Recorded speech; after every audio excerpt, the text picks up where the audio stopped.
Chapter 3793. The young man was dressed in a black brocade robe. Her jet black hair was casually tied into a bun. His hair was very messy, but it didn't give one a rude feeling at all. On the contrary, it made the young man look even more languid. The most eye-catching thing was the young man's pair of fox-like, charming phoenix eyes.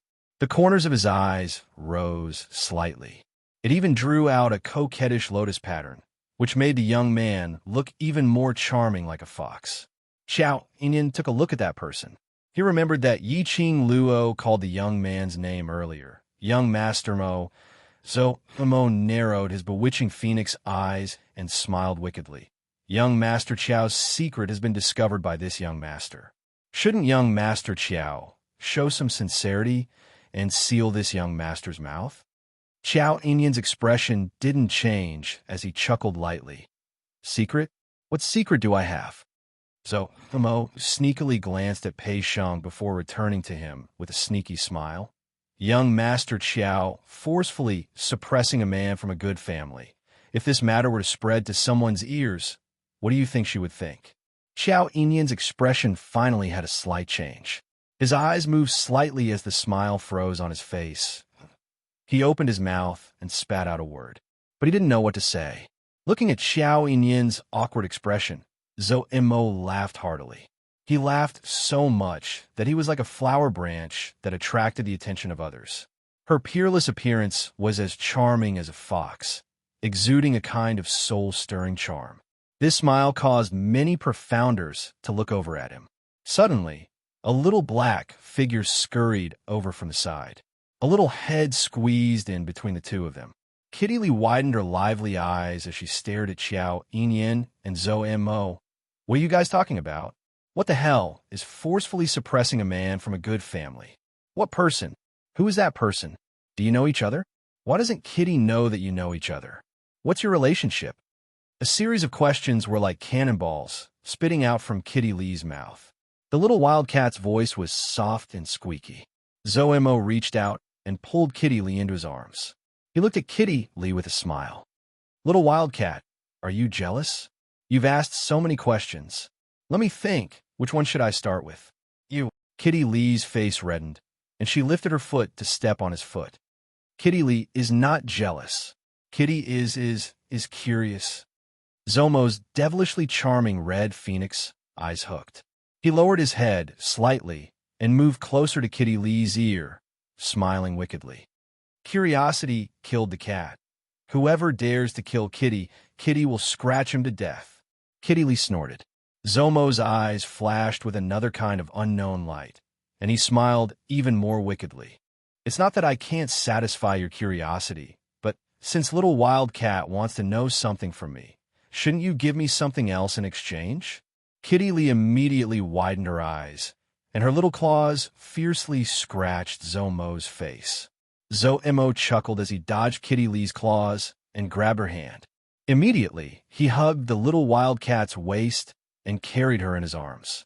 He ignored the intense struggle of the person in his arms and looked sideways at Xiao Yinyan, who had been staring at him and Kitty Lee, but his eyes were empty, not knowing what he was thinking about. He curled his lips. I've helped that old man Guiyu to pass a message to you. Thank you for taking care of little Qing Luo in the Earth Boundary.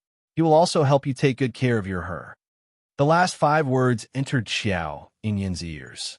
Chapter 3794.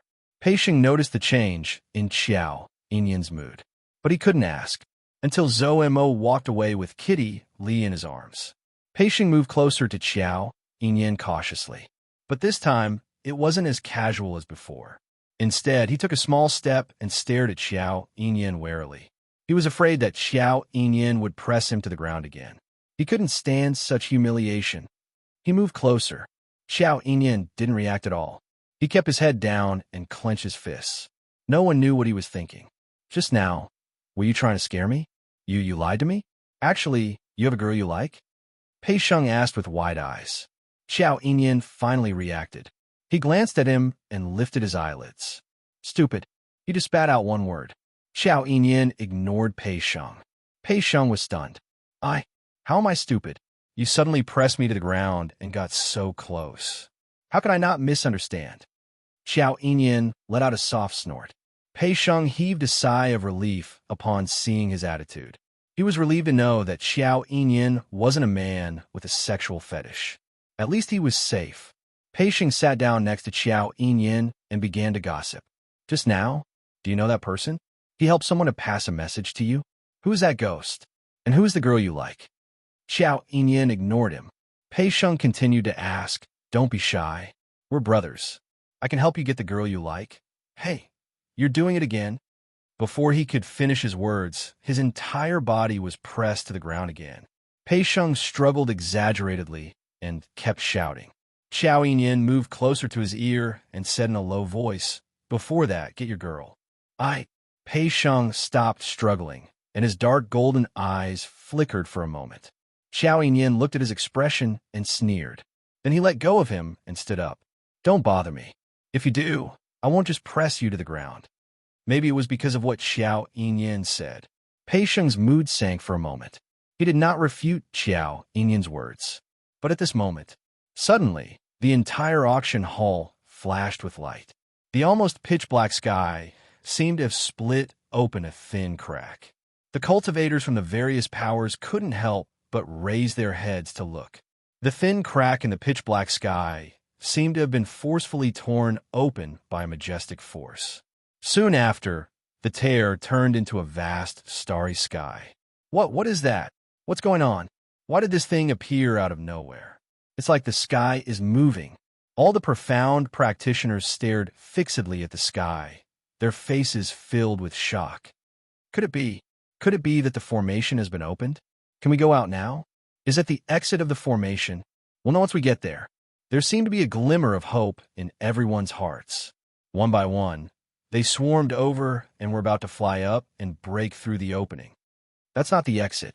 Just when everyone was overjoyed, suddenly, a cold and indifferent voice sounded out. Gui Wu looked in the direction of the sky with indifference. Look carefully. The profound practitioners, who had their hopes shattered by Gui Wu's words, were originally a little unhappy. But after hearing Gui Wu's words, Chapter 3795. Wait a minute, look, what is that? Someone in the crowd cried out in shock. Everyone turned their attention to it. The vast starry sky began to move bit by bit.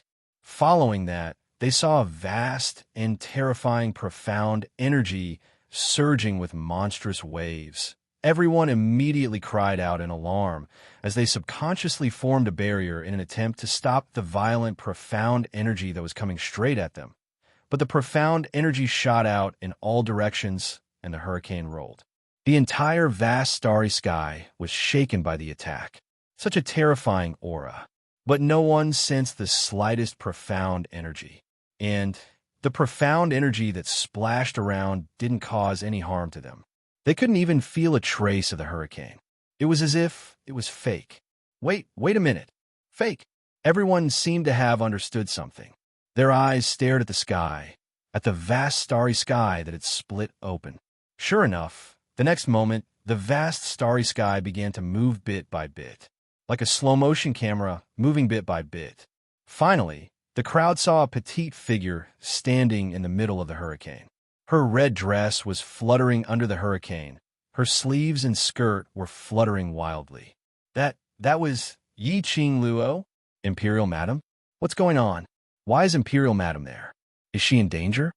How can it not be dangerous? Didn't you see Imperial Madam's condition? She can't hold on any longer. What is that place?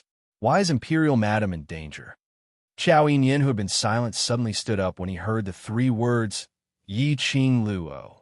His line of sight followed everyone's line of sight. In the pitch-black sky that had been torn apart, under the vast starry sky, in a raging hurricane, the young lady's arm holding the glower flame fan raised slightly, forming a strong wind to block in front of her. And the surrounding hurricane kept crashing against the young lady, as if to swallow her up completely. Xiao Yinyan's pupils suddenly contracted. Pei Sheng also stood up, one hand on Xiao Yinyan's shoulder, looking up at the scene in the sky. Luo is in danger. What is that place? Qiao Yinyan's eyes darkened as he looked at Gui Wu. Gui Wu also looked at the scene in the sky. A place you can't go. Qiao Yinyan frowned. What do you mean? Gui Wu did not reply. What is that place? I'm going to help him. Qiao Yinyan's brows furrowed even more tightly, and his face turned ashen.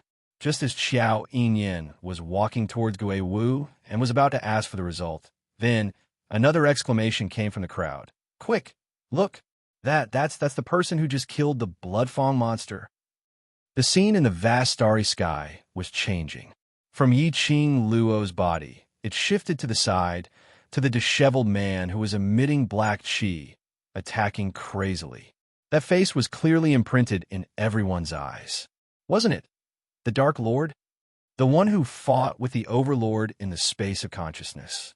In other words, what they were seeing now was the image of the Overlord's consciousness space. Everyone looked at each other. They were both shocked and surprised. How could the image of the Overlord's consciousness space appear here? Didn't Imperial Madam and the Red Clear Pavilion's Pavilion Master go to investigate the array core? Why would Imperial Madam enter the Overlord's consciousness space and even fight with the Dark Lord? Where was the Overlord? Chapter 3796. What on earth was going on? Everyone's heart was filled with doubts. Space of consciousness. Qiao Yinyan's face suddenly turned pale as he muttered these words. Gui Wu was right. He indeed couldn't enter the space of consciousness. Other than the two who were already in the space of consciousness, there was absolutely no way for outsiders to enter the space of consciousness. Then, how did Luo enter? Could it be the Overlord? Not the Overlord. As if he could read Qiao Yinyan's thoughts, Zhou Mo's thin lips curled as he spoke lazily. The Overlord's feelings for little Qing Luo, an outsider like you will never understand. The Overlord's ability is not something that little Qing Luo can match up to. Unless the Overlord's brain is clamped by the door, then he will not let little Qing Luo fall into danger. He shrugged and continued. The Overlord is so wise and powerful, it is absolutely impossible for him to have his brain clamped by the door, so this absolutely cannot be the Overlord. Qiao Yinyan, Pei Sheng, was he praising the Overlord or belittling the Overlord? Why did it sound so strange? If it's not the Overlord, then how could Luo enter the space of consciousness? That Yuzun, we haven't even fought, and I can clearly feel that he is absolutely not someone from our land domain. Pei Sheng's eyes revealed a worried look as he looked at Zhou Mo anxiously. Luo and Overlord are going against each other. Isn't she in danger? Zhou Mo's charming peach blossom eyes slightly narrowed. Yes, very dangerous. Are we going to sit here and watch? Pei Sheng looked at his calm look and couldn't wait to rush over, grab his shoulder, and shake violently. Zhou Mo spread out his hands. The Overlord space of consciousness is not something that anyone can enter. At least among all of you here, no one has that ability. Pei Sheng's face turned slightly pale as his face collapsed. You are also Luo's friend. Why can't you think of a way? Qiao Yinyan suddenly raised his head as deep as the sea eyes looked at Zhou Mo without blinking. In the depths of his eyes, there seemed to be other lights flowing. Zhou Mo's long and narrow brows raised frivolously as his eyelids curled into an evil arc. His thin lips curled slightly as he sneered. In terms of worry, our worry is absolutely not less than yours. Besides, even if we had the ability to enter the Overlord's consciousness space, I wouldn't let you in. Qiao Yinyan's face darkened as he glared at Zhou Mo ever since Zhou Mo mentioned that he was extremely disgusted with Zhou Mo. It was not easy to erase that person from the deepest part of her heart. Yet, Zhou Mo insisted on mentioning that person. It wasn't easy for him to calm his heart. Thinking of this, Qiao Yinyan's expression became even worse. The coldness in his eyes became even more intense. However, the person who was being baptized by this gaze didn't care at all. Even his expression did not change at all. She lifted her lips and met Qiao Yinyan's eyes with a faint smile. The atmosphere was tense. Kitty Lee broke the silence. He's right. We are very, very good relatives with Big Sister. Big Sister is Kitty's family. We care more about my sister's safety than any of you. She placed her hands on her hips and squeezed between Zhou Mo and Xiao Yinyan. She straightened her body and snorted at Xiao Yinyan. Chapter 3797. We are just worried about Aluo. Pei Sheng looked at the two people who were at daggers drawn and explained to ease the atmosphere. It's because we know Yu Zun's strength that we're worried about Aluo. Big Sister is the most powerful person in the world. With Big Sister here, Big Sister can deal with whatever dark honorable or ghost honorable. Kitty Lee opened her big black eyes wide and said with determination, "And brother-in-law Overlord is here too. Nothing will happen to my sister." Xiao Yinyan's eyes flickered as he clenched his fists. Pei Sheng patted his shoulder and said in a low voice, "What they said actually makes sense. Even if we can go to Aluo's fiancé's consciousness space, we will only be a burden to Aluo. Let's just wait and see."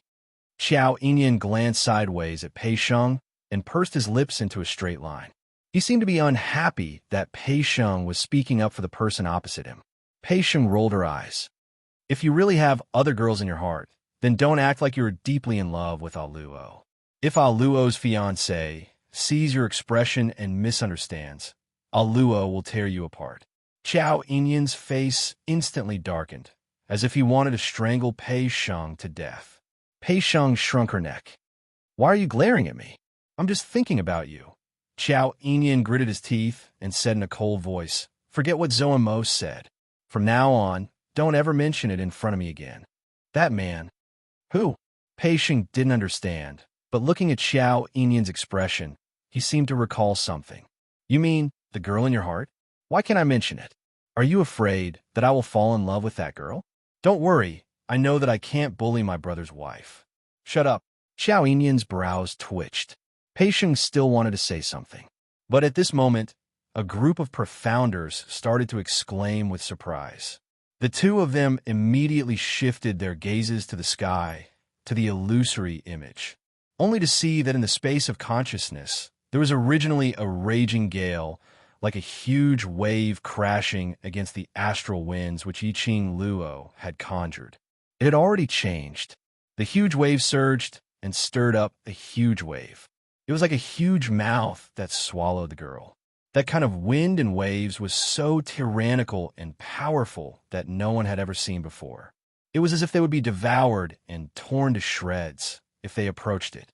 Such an impact. How could I Ching Luo possibly block it? "Oh no, Madame D has been swallowed. Why isn't Di Zun here? What was going on? Madame D is in trouble. What should we do? Who is that person? What kind of place was the Palace of Darkness? Why are there so many powerful, strange things and people, just like the undead puppet from before?" It also looked like the white dragon monster and the blood fong monster at the back. Now, there was another powerful man who could fight the legendary Di Zun alone. This gloom palace, it was too shocking. "Look, the Imperial Madam. The Imperial Madam isn't dead." Suddenly, an ecstatic scream erupted from the crowd. A profound practitioner pointed at the horizon and said in a trembling voice, as expected of the Imperial Madam, "She's too scary, too scary." Everyone widened their eyes and looked over. That vast starry sky was shrouded by the hurricane. The raging waves caused the entire space to distort. Chapter 3798. This was not the most shocking thing. What made the cultivators exclaim in shock was, it was under the surging waves. A dazzling red light spread out bit by bit. The red light was dazzling, contending against the waves of air. Following that, a red figure flew out amidst the raging airwaves. The cultivators could even hear the sound of the air being torn apart in the vast starry sky due to the huge energy. That red figure wasn't I Ching Luo. The young lady opened her arms and flew up. The hand that held the glowing flame fan suddenly unfurled it. The red profound light flowed on the entire glower flame fan. Immediately, it was like a hot knife through butter, tangling with the incoming waves of air. The young lady's beautiful face was emotionless. A pair of charming eyes, calm and indifferent, as if facing all these was just a trivial matter. All the profound practitioners felt as if their hearts had been touched by something. They didn't know why. The moment when a young lady flew up from the surging, profound energy, which seemed to be able to destroy the heaven and earth and tear everything apart. In everyone's heart, it had already been imprinted, the young lady's calm, as if she could control everything in the world. This was perhaps because right from the start, they had treated the young lady as the only hope to leave this auction. Everyone looked at the young lady's fluttering skirt. Their hearts also followed the young lady's, nervously beating wildly. The red light surged wantonly. It formed a confrontation of two forces with that raging wind. A violent boom sound was heard.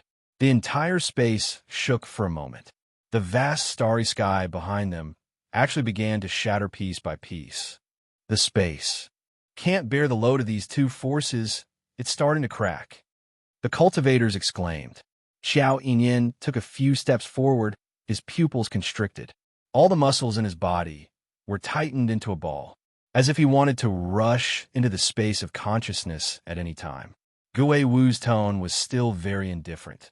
Don't worry, the Overlord's space of consciousness is not that fragile. Since the Overlord has no intention to make a move, this also means student Yiqing Luo's life is not in danger. Xiao Yinyin clenched his teeth, suppressing the restlessness in his heart. His gaze was fixed on the sky. After the vast starry sky split open, instead, there was only darkness. The thick, black, evil aura was not obvious in the darkness. On the contrary, the red glow released by the young girl was like a dancing flame, revealing a bewitching and captivating beauty. In the space of consciousness, Yiqing Luo's eyes were sunken and cold as her gaze seemed to be sealed in ice. Through the layers of surging profound waves, she looked at Yuzun, whose face was distorted and sinister. She curled her lips into a faint, cold smile. Her 5 fingers moved slightly, about to form the thunder crash incantation. Suddenly, Old Man Song's alarmed voice entered her ears. Girl, don't use the thunderclap arts and the secret teleportation technique for now. Yiqing Luo's movements paused. Old Man Song's voice was somewhat sullen. This old man feels that someone is spying on us. No, it's spying on the entire battlefield. When Yiqing Luo heard that, the hand which had already stretched out slowly retracted. The burning aura around his body also retracted a little. What do you mean? She asked. Old Man Song sighed softly. This old man can't explain it clearly, but I have this feeling. A very strong feeling of being spied on.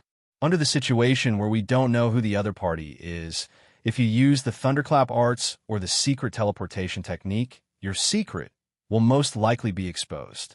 Yiqing Luo's slender brows instantly creased into a ball. Chapter 3799. Why did it feel as though he was intentionally targeting her? Yiqing Luo's expression congealed as she raised her eyes towards Yuzun's direction. Yuzun saw her retractor move, and her anger had also subsided. His face revealed a sinister, cold smile. TSK, TSK, TSK. Yiqing Luo, why did you stop? Are you afraid? Seeing Yuzun's delighted look, linking back to what Old Man Song said, looked like the feeling of being spied on by Old Man Song was real. Her eyes were filled with a chilly glint as she looked at Yuzun and asked word by word. You're the one behind this? Yuzun laughed sinisterly. I didn't expect you to discover it. His tone was filled with disappointment and mixed with complacency. Yiqing Luo's brows creased tightly.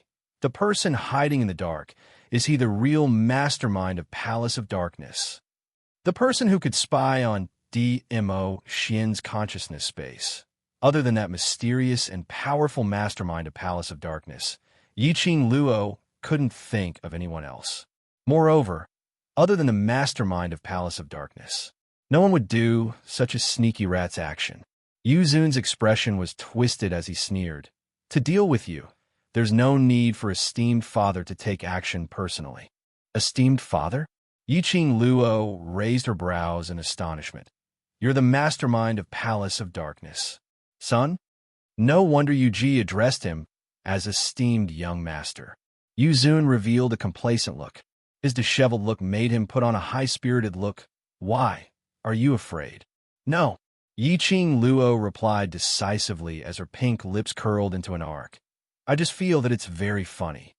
Yuzun's expression sunk. "What's funny?" Yiqing Luo's brows rose as her eyes were filled with ridicule, as she gave a sarcastic smile. "To me, the real mastermind behind the scenes of the Palace of Gloomy Darkness has always been considered as my acknowledged opponent. Tisk, I not expected that his son is actually a useless trash." As she said that, she shook her head as she pretended to sigh helplessly. "I really feel sorry for that esteemed father of yours." Yuzun's face contorted in anger as his face was filled with humiliation. He bared his fangs and brandished his claws as a burst of powerful, profound energy erupted from his entire body, causing his robe and hair to flutter wildly. Obviously, he was angry out of humiliation, just as Yiqing Luo congealed her eyes and was about to receive his attack. Suddenly, a weak wave of air swayed in the air. The flames around the Nether Prime immediately dissipated completely. The Nether Prime was stunned on the spot. His face was filled with disbelief, shock, and astonishment. Yiqing Luo frowned when she saw this. She wasn't sure if it was just her imagination. It seemed like there was a very familiar feeling in that weak wave of air just now. The air seemed to freeze for a moment. It was as if it was the feeling of hearing something that disturbed the mind. What words? She had only mocked Yuzun a little. Why does the Dark Lord seem like he can't use his strength in the time it took to breathe? The Nether Prime's horrified aura seemed to be forcefully suppressed. What was going on? The Nether Prime was equally confused and shocked. He clenched his fists so tightly that his veins were bulging. His ferocious face was covered with blue veins. What was going on? Why did his profound energy completely disappear just now? That wave of air which suppressed his attack earlier. It felt extremely familiar. The Nether Prime's eyes flashed as a figure surfaced in his heart. Chapter 3800. Yuzun's heart suddenly trembled fiercely. But following that, he was filled with doubts. Only Yiqing Luo apparently didn't give him a chance to think deeply. Seeing the flames around Yuzun dissipating without any intention to battle, she naturally wouldn't let go of this chance. Her lips curled as she leapt up and opened up both her hands. "Since you don't intend to attack, it's my turn to take control." She raised her slender wrist, and when the glower flame fan opened up, endless profound energy surged out. At the same time, her cold voice reverberated in the sky. "My little friends, come out and do some exercise." Following Yiqing Luo's words, a huge green dragon appeared in the sky, surging in the pitch-black space. Its entire body shone with green light, dignified and noble. The dragon's roar shook the entire space. A huge white tiger suspended in midair. Its forepaws were burning with raging flames. A pair of black tiger eyes stared menacingly at Yuzun. That king word on its forehead was shocking. Immediately following that, a huge vermilion bird spread its wings, giving off a sharp and clear cry. Its fiery red wings, overflowing with brilliant colors, dazzling the entire pitch-black space. Under the four huge sacred beasts, a black cheetah whose entire body was pitch black, its eyes glinting with a dangerous cold glint, arched its body as it first stood up, like a sharp blade, extremely sharp. The moment this formation appeared, the entire empty space instantly became bustling with noise and excitement. A powerful and thick pressure enveloped everything in the surroundings.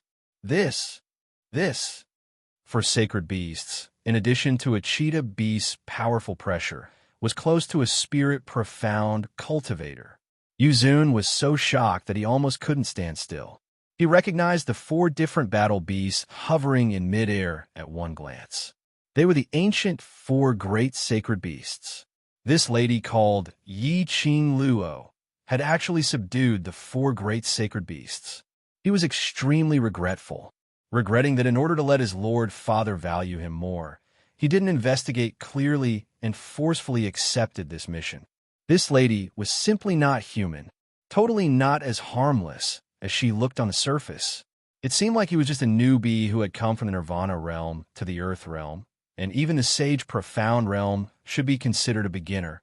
Who would have thought that, time and time again, he would be shocked and overwhelmed with shock. It was as if all the good things in the world had gathered on her. The Dark Lord's fists clenched even tighter. Trash! As the beast roared and the hurricane raged, the wind howled. The Nether Prime seemed to have vaguely heard an enraged bellow by his ears. This voice caused the Nether Lord to suddenly wake up. His eyes widened as he looked around. His heart was filled with excitement and shock. However, he did not have time to search for the owner of the voice.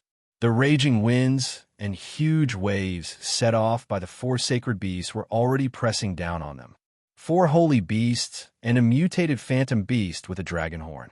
Each beast had its own unique attack. They were entangled from all directions. The Nether Prime did not have any leeway to retaliate at all.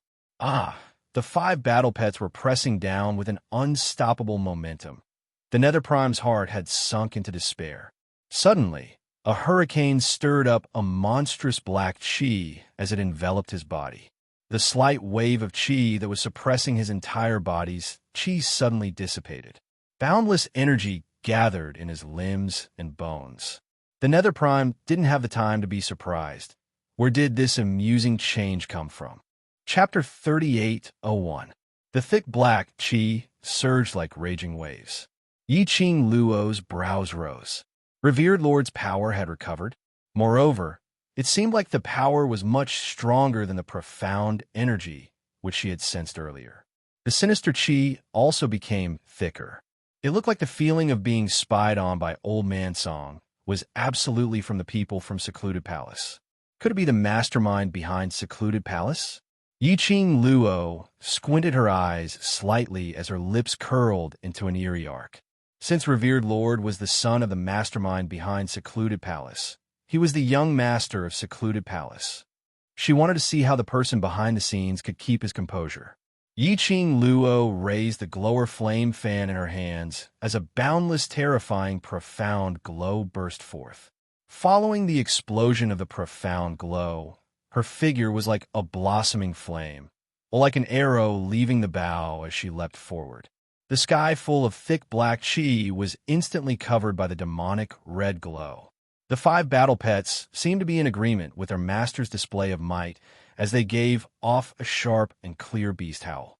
The entire space of consciousness was stirred up by invisible air waves, like the ripples on the calm lake surface as it started to undulate. Trying to attack? Do you think it's that easy? Revered Lord sneered as he looked at the scene in front of him. His twisted features were filled with a sinister black chi. Seeing Yi Qing Luo and the 5 battle pets' attacks pressing towards him, Revered Lord's palms gathered together as his eyes were filled with an appalled sinister chi. The thick black sinister chi was like a huge wave surging. The surging red glow intertwined with the thick black chi. The 5 battle pets surrounded the surroundings. The scene was shocking. In the auction, everyone looked at the scene on the horizon in shock. They couldn't believe their own eyes. Heavens, what did I see? Surely this isn't an illusion, right? How could this be possible? The ancient 4 great sacred beasts. Those are the ancient 4 great sacred beasts, right? I didn't recognize wrongly, right? Azure Dragon, White Tiger, Vermilion Bird, Black Tortoise. Those are really the ancient 4 great sacred beasts. That kind of dignified bearing makes one look up to them. Those are absolutely the real 4 great sacred beasts. There are no beasts in this world who can imitate the 4 great sacred beasts. The crowd was in an uproar. No one had any vigilance left to pay attention to the surrounding corpse puppet goo. His eyes were fixated on the image in the sky, and he wished that he could charge in and experience the might of the 4 great saint beasts up close. No wonder Lady D is so fearless. Not only did she subdue the Azure Dragon, but she also subdued the other 3 sacred beasts. He must be the first person in history to have all 4 sacred beasts as his battle pets. Rumor has it that the 4 great saint beasts were the loyal guards of the godly emperor. Ever since the godly emperor passed away 10,000 years ago, the four great saint beasts also disappeared from the godly emperor's sight. Who would have thought that the legendary four great saint beasts would actually become a little girl's battle pet? If I remember correctly, rumor has it that even the godly emperor did not form a contract with the four sacred beasts, right? It said that the four great sacred beasts are arrogant. They're willing to protect the divine emperor, but they're not willing to serve anyone. Who on earth is Lady D? To think that it's so powerful that it could even tame the four great sacred beasts. The crowd couldn't contain their excitement. They could be saved. The four great sacred beasts were here. They would have a chance to escape from this strange place. Chapter 38:02. Suddenly, a sharp voice pierced through the sky and reached everyone's ears. Huh. A woman who sells her body and relies on men. What's there for you to treat her as a life-saving straw?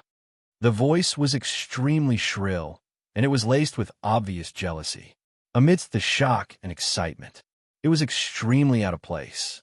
Everyone followed the voice and looked in the direction from which it came. Standing in the center, which was also the safest area, was a group of about a dozen people. Standing at the very front were two middle-aged men who were dragging a woman. The woman struggled with all her might. Her pretty face was a little twisted, and her eyes were ferocious. She was stubborn and unwilling to admit defeat. I didn't say anything wrong. Why are you dragging me? Since she dared to do it, why would she be afraid of others talking about it? The woman shouted. If it wasn't for the Overlord, how could a profound sky realm wastrel like her form a contract with the four sacred beasts? Isn't it all because of her face? All of you are so stupid to think of her as a savior. Yu Jiwen, shut up. The woman's words became more and more rude. One of the middle-aged men raised his hand and slapped the woman. The woman's head was tilted. Blood seeped from the corner of her mouth. The middle-aged man's strength was obvious. After that slap, the middle-aged man looked at the woman with a complicated expression. He looked at his hand and the woman's swollen cheek. He wanted to say something, but when he caught a glimpse of the people around him, he suppressed the complicated feelings in his heart. He suppressed the complicated feelings in his heart and clenched his fists. He snorted heavily and turned his head away, refusing to look at her. Manager Yu, how dare you hit me? The woman covered her face. Her eyes were filled with viciousness as she glared at the middle-aged man's back. Another middle-aged man immediately advised in a low voice, Third Miss Yu, calm down. Now is not the time to be impulsive. Calm down? What's wrong with me? The woman, Yu Jiwen, shoved the middle-aged man hard. Second Steward Yu, don't think that just because the two of you are representing the Yu family at the auction, you can point fingers at me and tell me what to do. This young lady is the real master of the Yu family. Second Steward Yu's face darkened as Yu Jiwen pointed at his nose and scolded him. It was especially so for the cultivators from the various great powers in the surroundings. Their gazes were filled with schadenfreude as they looked at them. Furthermore, he looked at Yu Jiwen as if he was looking at a fool. The two stewards felt a little embarrassed. He even began to regret bringing Yu Jiwen to the auction, unable to accomplish anything, but only capable of ruining things. However, there was one thing that was right. Compared to them, Yu Jiwen was the real master. Second Steward Yu suppressed the anger in his heart and comforted Yu Jiwen. Third Miss Yu, our Yu family has already lost nearly 100 elites. If the weak cause more trouble, it will affect the Yu family. Second Steward Yu spoke in an extremely low voice. But when Yu Jiwen heard that, she sneered and then sneered. Didn't they say that Yi Qing Luo is the savior? Since she's the savior, isn't it all her fault that our Yu family lost nearly 100 elites? She failed to protect us and failed to live up to our expectations of her. She's indeed just a slut who relies on her face, body, and man. Chapter 38:03. Everyone almost laughed out at Yu Jiwen's matter-of-fact attitude. They had seen shameless people, but they had never seen such a shameless one. They had seen shameless people, but they had never seen such a shameless one. Who said that Yi Qing Luo must protect their Yu family? Yi Qing Luo was willing to help. That was a form of friendship. Not helping, that was her duty. Why did it become Yi Qing Luo's fault when it came to Yu Jiwen's mouth? Was she thinking too highly of herself? Among the various powerhouses present, there were a large number of influential and respectable large powerhouses. A small Yu family totally disregarded them. They didn't say anything. Where did Yu Jiwen get her face from to dare to say such words? Great Steward Yu and Second Steward Yu were so shocked by Yu Jiwen's words that their faces turned pale. They immediately pulled Yu Jiwen as their gazes swiftly swept past the crowd. When they saw the disdain in everyone's eyes, the two stewards' hearts turned cold. Let go of me. I want to expose that slut's true colors. Yu Jiwen didn't feel that she had done anything wrong. She was struggling and pulling as she continued to shout. Haven't you thought about why the Overlord isn't in the Overlord's consciousness space?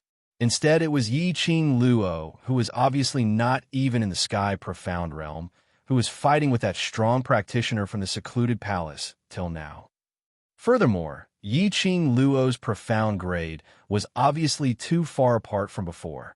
If her ability was on par with the Overlord, why would she intentionally pretend to be a sky profound realm cultivator? Yu Jiwen, Great Steward Yu was so angry that his face turned pale as he raised his hand to cover Yu Jiwen's mouth. His hand had just raised up. Yu Jiwen had already blocked Great Steward Yu's arm. Why? Still want to hit me? Try touching me again, if you dare. Great Steward Yu was so infuriated that his face turned red.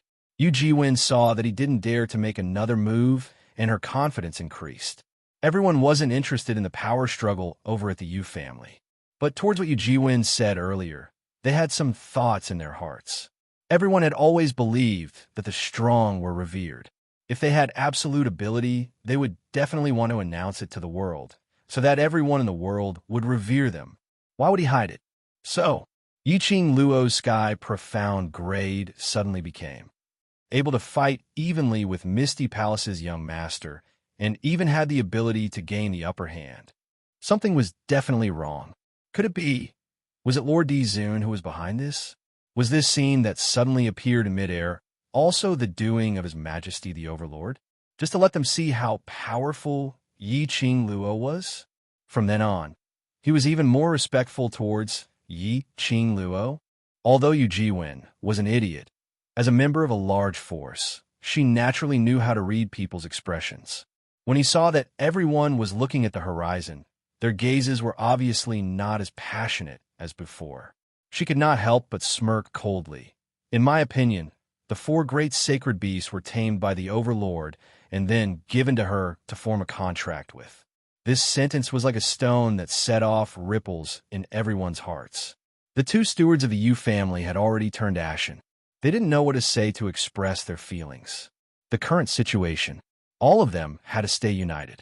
No matter how Yi Qing Luo's ability was contracting a sacred beast real or fake? As long as Yi Qing Luo had the ability to help them leave the auction house, it didn't matter at all. Chapter 3804. This kind of unity, once it was shredded, that would set off a huge wave. But as long as Yi Qing Luo was here, the matter regarding the four sacred beasts was a fact. That was the only hope in everyone's hearts. As long as there was this hope, this was the belief in their hearts. This point, no matter how Yu Jiwen racked her brains, she probably wouldn't have thought of this point. She only knew that her words had achieved the goal which she wanted, and that was enough. The smile on her face gradually enlarged, complacent and satisfied. That delicate and pretty face, because of this smile, looked extremely repulsive. Moreover, no one knows if what is shown is the illusion which Yi Qing Luo specially wanted us to see, or the Overlord wants us to see. Yu Jiwen said another sentence with deep meaning. Everyone's heart suddenly trembled. Their gazes turned towards the sky in unison, looking at the scene of the intense battle. This was an illusion. This was fake. There was a voice in their hearts telling them, such a realistic scene, linking it to Yi Qing Luo's performance in front of them previously. This definitely couldn't be fake. But, listening to Yu Jiwen's words, there was another voice in their hearts telling them, what Yu Jiwen said might not be wrong. Who do you think you are? Suddenly, a crisp and soft voice was heard, but that voice contained traces of coldness. Following that, they saw a petite figure speedily rushing towards Yu Jiwen. The speed was so fast that no one could react in time. Yu Jiwen only felt a sharp pain on her face. She screamed, covering her face as she curled up on the ground in pain. Blood flowed along her fingertips all over the ground. Yu Jiwen screamed in terror. My face! My face! My face! She was on the verge of breaking down, as her voice was hoarse and sharp. But her hands were unable to cover the blood which seeped out from her face. Ah, slut! You slut! Yu Jiwen felt the blood rolling down her face, that thick liquid, warm and moist. Yu Jiwen was on the verge of breaking down. Who do you think you are? How dare you slander Kitty's big sister? The petite figure standing in front of Yu Jiwen looked at Yu Jiwen arrogantly. That pair of big, round, and spirited eyes contained a coldness that did not match her appearance at all. Even though she was petite, she could only look up at Yu Jiwen. His aura was able to easily suppress Yu Jiwen. Kitty Lee snorted coldly. With one hand on her hip and the other pointing in Yu Jiwen's direction, she said arrogantly, "A scum like you is worthy of being jealous of Kitty Lee's sister?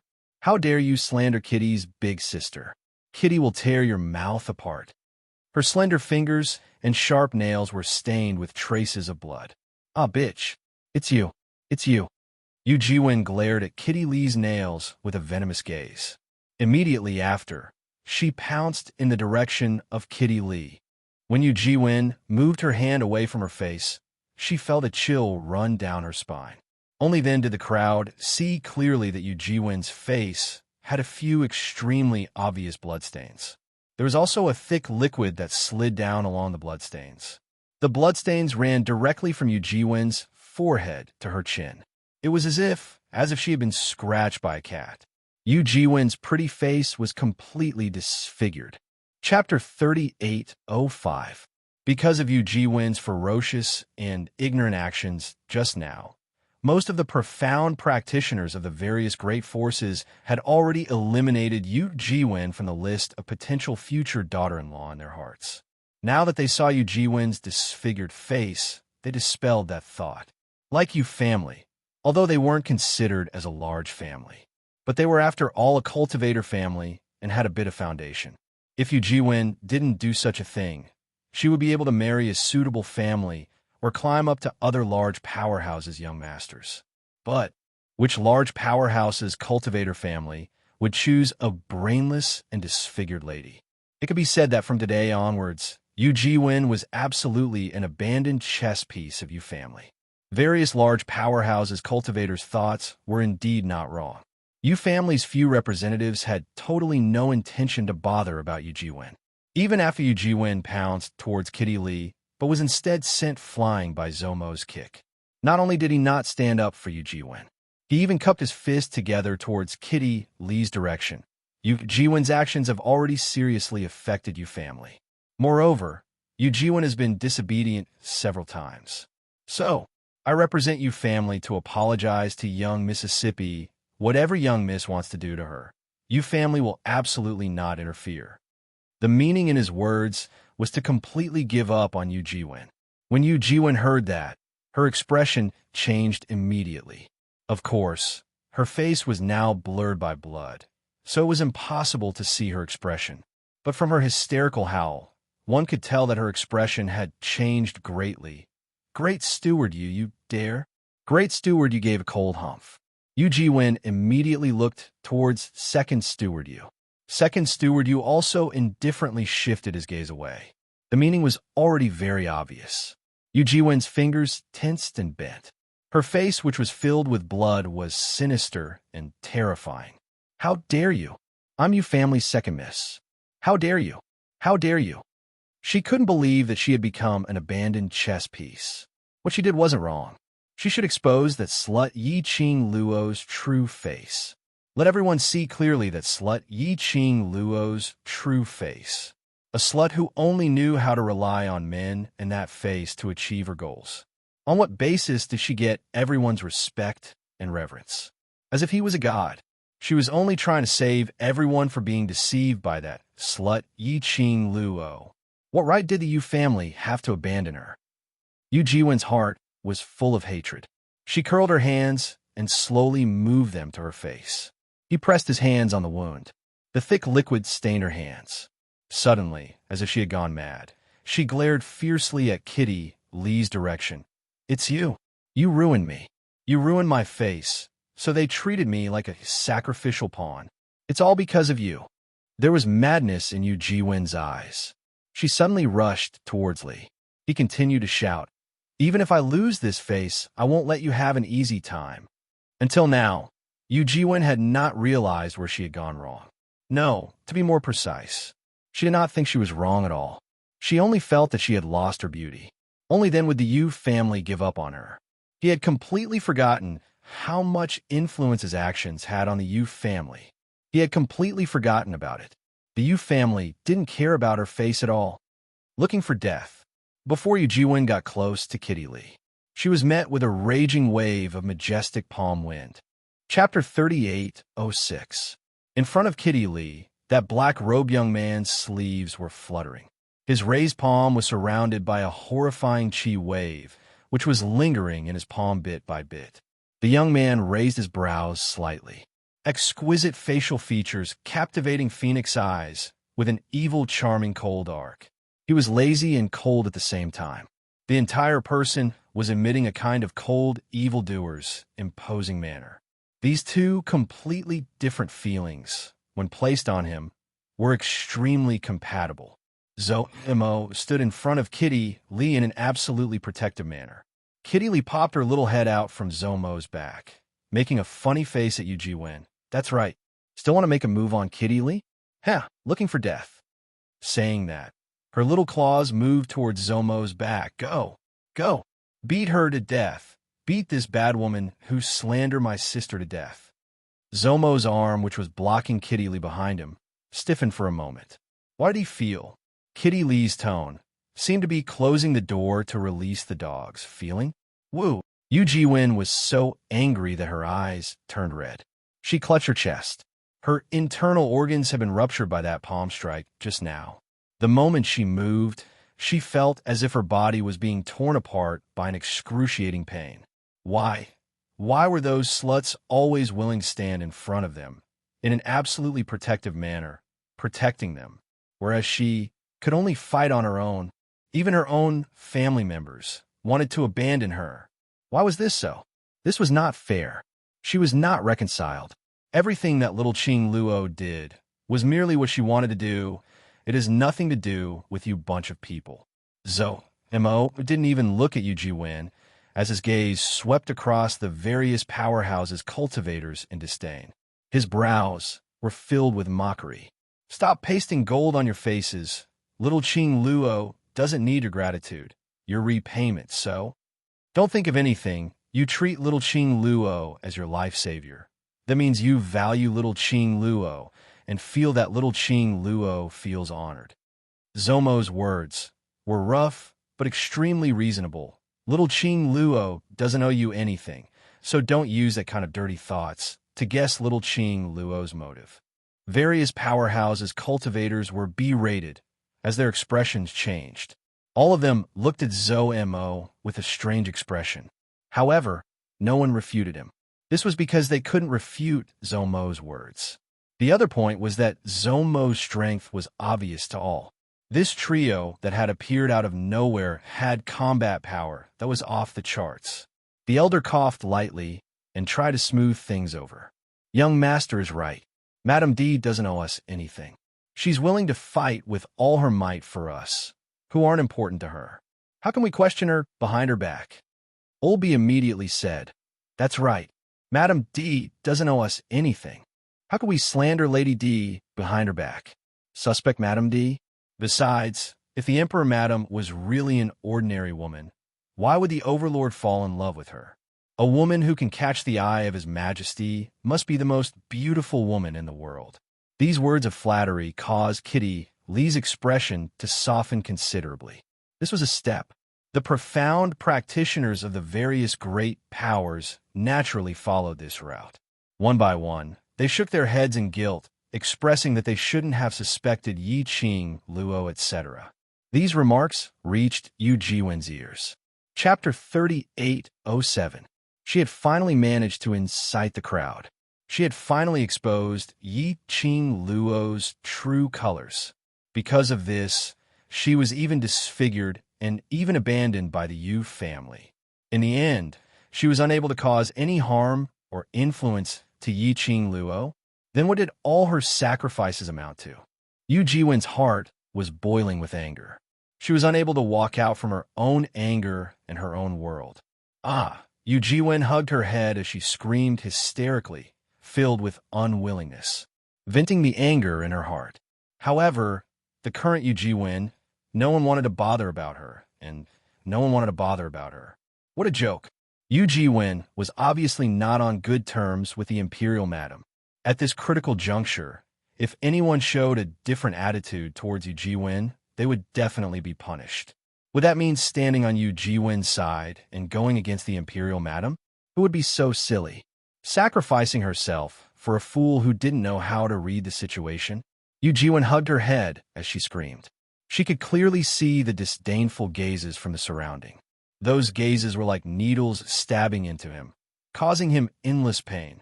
Zhou Mo frowned as he looked at the sinister-looking Yu Jiwen. His eyes were icy cold as he spat out two words, noisy. Tightly, he raised his palm. An invisible force gripped Yu Jiwen's neck tightly. Yu Jiwen only felt a suffocating tightness in her throat. She could no longer make any sound. Zhou Mo didn't bother about her as he casually threw her aside. Yu Jiwen's hands were stained with blood as she clutched her neck. Her petite body kept rolling on the ground, and blood spilling out from the corner of her mouth. She opened her mouth, but not a single word came out. Look! Quickly look! Suddenly, Executive Elder A cried out in surprise and joy. That's the Overlord? When they heard the words, Overlord, almost everyone's action was to raise their heads at the same time, looking at the image in the sky.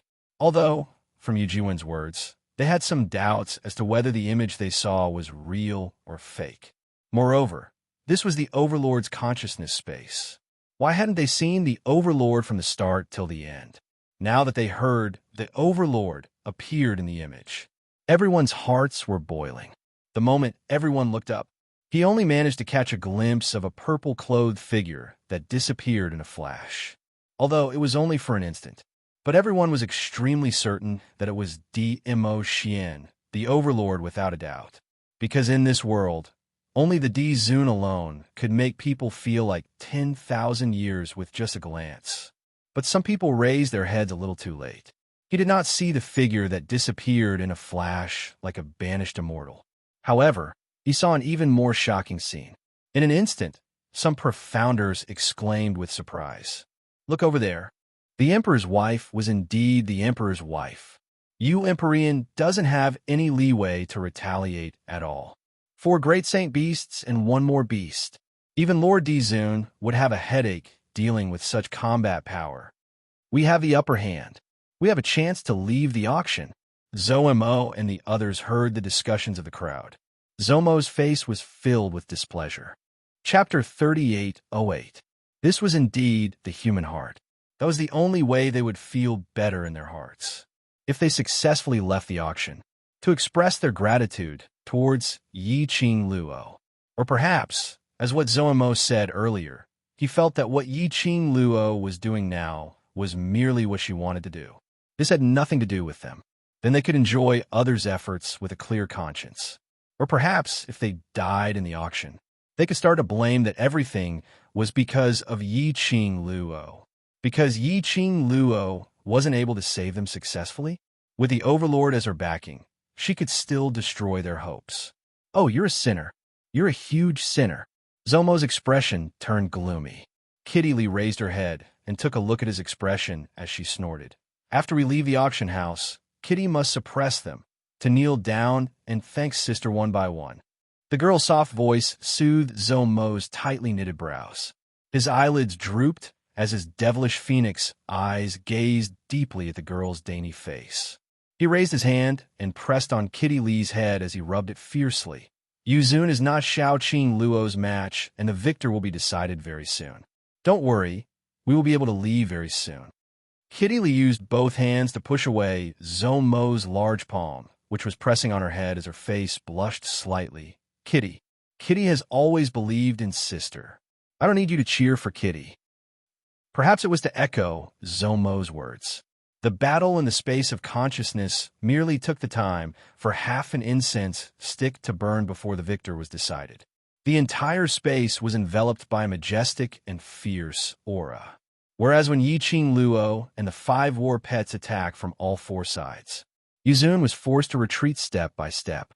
Yiqing Luo took the opportunity when Yuzun was in a difficult position to grab hold of the opportunity.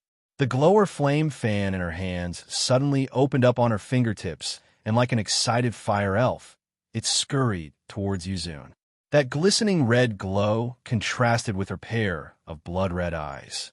The young lady's eyes were filled with a deep and bottomless serene look. It was impossible to tell what the young lady was thinking. Her lips curled upwards as the profound glow surged like waves, setting off a huge wave as it slapped against the air. Even the air seemed to be torn apart by a fine line. The shock wave was visible to the naked eye as it spread outwards.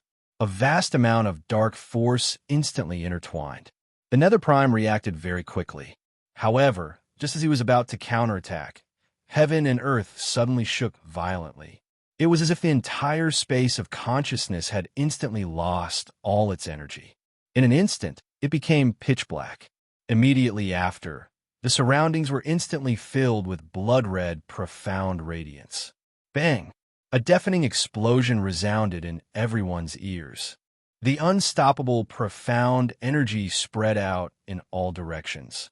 In the air, the rippling layers of air waves also intertwined with this profound energy. The Nether Prime only felt that his body, mind, and organs all seemed to be tightly pressed by a formless power. His face contorted in pain. Under this violent, profound energy, his body fell heavily to the ground. He knelt on one knee and clutched his chest with one hand. He tried his best to raise his head and stared at Yiqing Luo.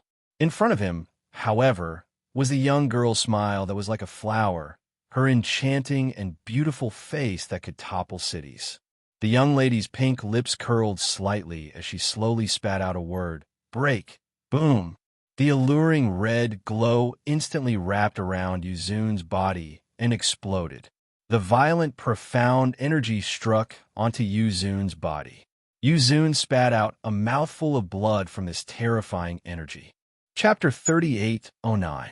Overlord's pupils started to slacken. In the blur, he could faintly see a young lady landing in front of him, her clothes fluttering in the wind like a red lotus. She gave him a light smile.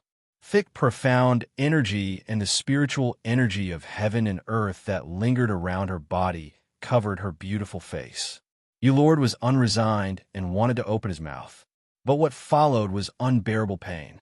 Before he fell into darkness, Overlord only had time to see those 5 battle pets baring their fangs and brandishing their claws, opening their mouths, revealing their sharp fangs as they pounced towards him. At the same time, Yiqing Luo saw Overlord shut his eyes. In front of her eyes, there was an instant of fierceness. The short moment of dizziness and loss of strength made her petite body sway slightly. Her breathing, which was treading in the air, was also slightly unstable. She forced herself to stay conscious, trying to stabilize her state of mind.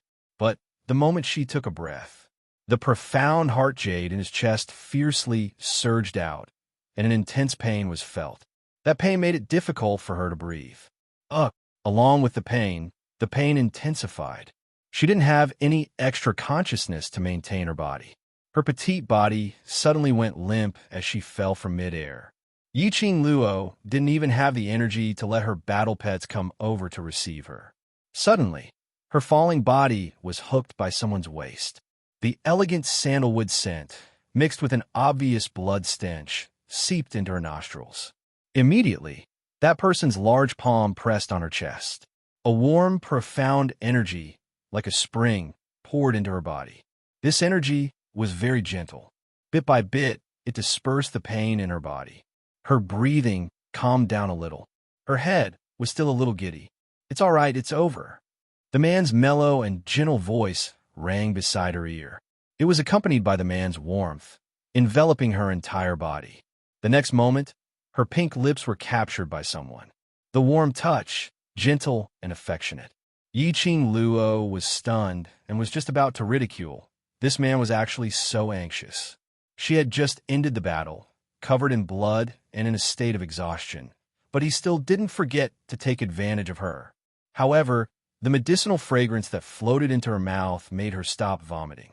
The man used his tongue to push the pill into her mouth and left her lips. His broad and warm palm gently covered her head. The pill entered his throat and entered his body.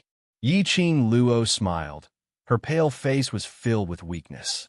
Between her slightly open brows, there was a hint of coquettishness. Between the pupils, reflecting the man's magnificent beauty, she smiled even more happily. "It seems that my body has really overloaded." With that, he sighed again. She raised her arm and hooked it around the man's neck. "Didn't I say that I would let you enjoy the feeling of being protected by me? But now, I'm being protected by you instead." DMO Xian held her wrist and pulled her into his arms. "No, I'm protected. My little Luo is really great." Yi-Ching Luo's eyes curved into a smile. The exhaustion of her body made her smile a little weak. DMO Xian pressed her head into his arms and comforted her softly. "Take a rest first. I'm here, don't worry." Yi-Ching Luo rubbed her head against his chest, smelling the familiar and reassuring scent. Indeed, it made her exhausted body and mind relax. The moment she relaxed, she felt dizzy and heavy. Just at this moment, suddenly, the 5 battle pets all gave a hurried beast roar. Chapter 38:10. DMO Xian looked towards the direction of the voice. The person in his arms also raised her head in a daze from the commotion as she rested her chin on DMO Xian's body as she looked over. In the auction, everyone was concentrating their attention on that battle on the screen. They saw Lord Yu lying on the ground, on his last breath. Various powerhouses cultivators couldn't help but started cheering. There were even some who started shouting, "Long live Madame D, long live Overlord," etc. Yu Jiwen was also watching this scene. She couldn't move, nor was she able to make sound. But she was conscious as she saw Yi-Ching Luo defeating Lord Yu. She saw those people displaying agitation and respect towards Yi-Ching Luo. Her heart was going crazy with jealousy, just as everyone was raising their arms and cheering. Suddenly, they saw 5 battle pets howling towards the direction of Lord Yu, who was on his last breath. Before they could see clearly what had happened, the sky suddenly flashed with lightning and thunder. The image in the sky was also shattered by the thunder and lightning. In an instant, it disappeared in front of everyone's eyes. What's going on? Why can't we see anything? What on earth happened? Why can't we see the Overlord's consciousness space? Did he meet with some danger? Earlier, what was Madame D's battle pets reminding us about? Why did the scene stop? Surely not, surely not. Some unforeseen event has happened. The moment the scene disappeared, towards the unknown, everyone started to feel uneasy. Rumble. All of a sudden, the entire building of the auction hall shook violently. The ground started to sink downwards, slowly collapsing down. Everyone was shocked as they immediately stabilized their bodies. But they saw a black glow swiftly enveloping over from the horizon. It was like a huge dark cloud enveloping everything. "You all, look over there." Some cultivators with sharp eyes saw the abnormality in the pitch-black sky as they immediately opened their mouths to remind them. Everyone saw a ball of thick, like black smoke, enveloping a huge lump of something as it descended from the sky. Between the floating smoke, everyone could vaguely tell that it was a man's figure. Boom! That man's body exploded with a thick, sinister chi. Then, his body spun rapidly in the air. That's Yuzun. Someone recognized the man's face and cried out in shock. Wasn't the Dark Prime beaten to the brink of death by Lady Monarch in D. Zun's consciousness space? Why would he appear here? Moreover, what was that layer of thick black chi on his body that made people shudder? No one had time to think about it. As the nether primes spun faster and faster, the sky seemed to be spinning into a huge whirlpool. The vortex was surging with dense, evil energy. The terrifying and majestic power seemed to want to devour everything in the world. Swish, swish, swish. The whirlpool surged, and suddenly, drops of liquid dripped down. Someone was hit by the liquid. When he touched it, he discovered that it was actually blood. The profound practitioners were still somewhat puzzled. Why would there be blood rain in this vortex? But soon, they got their answer. When the thick blood followed the surging whirlpool and spilled on the ground, Yi Ching Tong's eyes widened. The surroundings began to shake violently and collapse. Gravel flew everywhere. The entire auction was gradually being destroyed at an extremely fast speed. The Palace of Gloomy Darkness actually used such a ruthless formation. Chapter 38:11. When Xiao Yinyan heard this, he raised his head and looked at Gui Wu. You know about this array? The original intention of the Palace of Darkness to set up this array was to trap the elites of the Earth domain here. Either you join the Palace of Darkness, or you die in the array. Gui Wu waved his sleeves. A transparent barrier enveloped all the profounders from the various powers. When the rubble fell, it was bounced back by the barrier. He continued, I think it should be student Yi Qing Luo who forced the Palace of Darkness too much, and the Palace of Darkness intends to make everyone disappear along with the auction. Xiao Yinyan was stunned. Disappear? Gui Wu nodded. Yes, disappear. His expression became more solemn.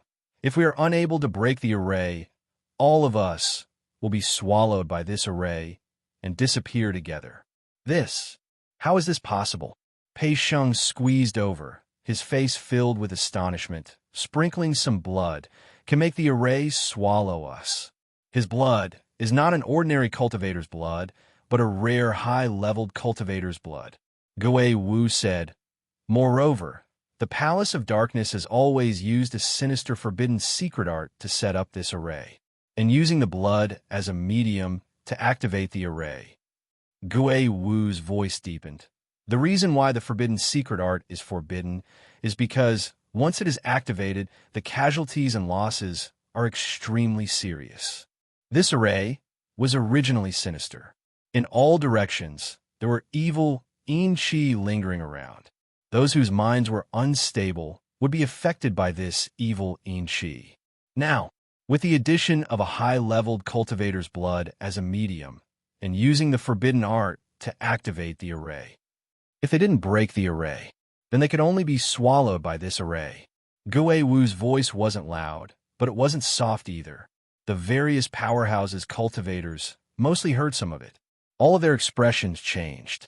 They looked at the huge stone buildings which fell from the sky in horror, and looked at the shaking and collapsing ground beneath their feet. Their faces were filled with panic. Indeed so. Suddenly, a deep and dignified voice rang.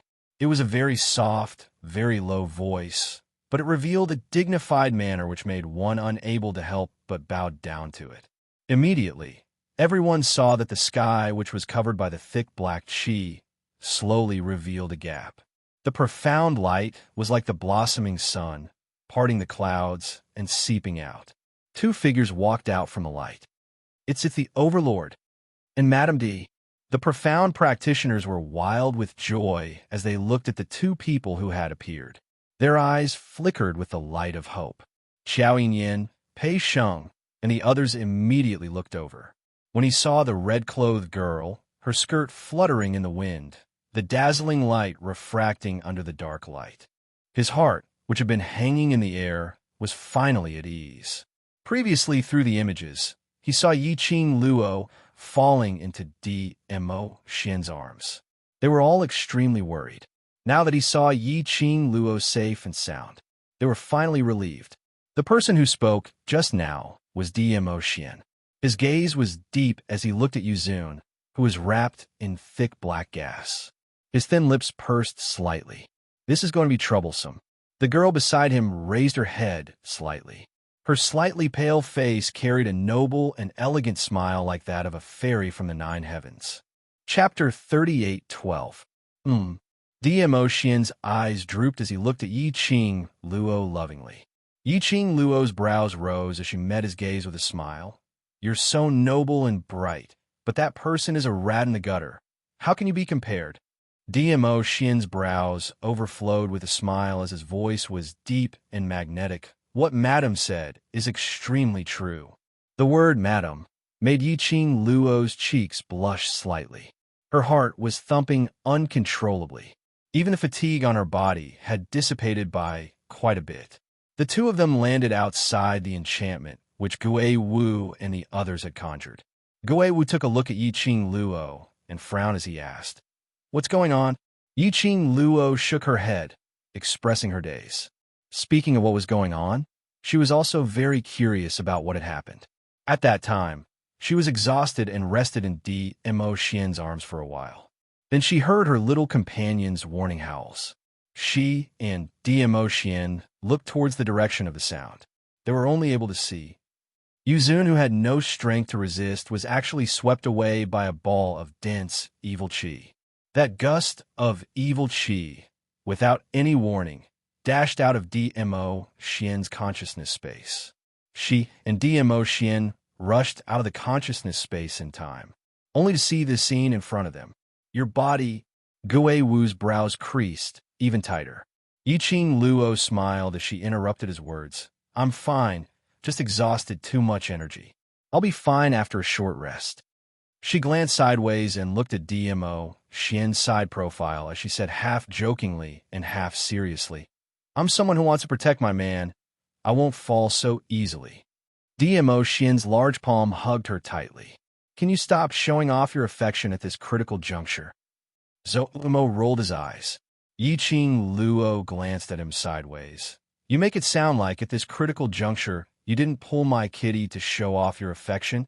She took a glance at Zoumo's hand, which was wrapped around Kitty Lee's waist. Kitty Lee was like an exploding kitten as she suddenly bounced out from Zoumo's arms. Her little body immediately dashed towards Yi Qing Luo's direction.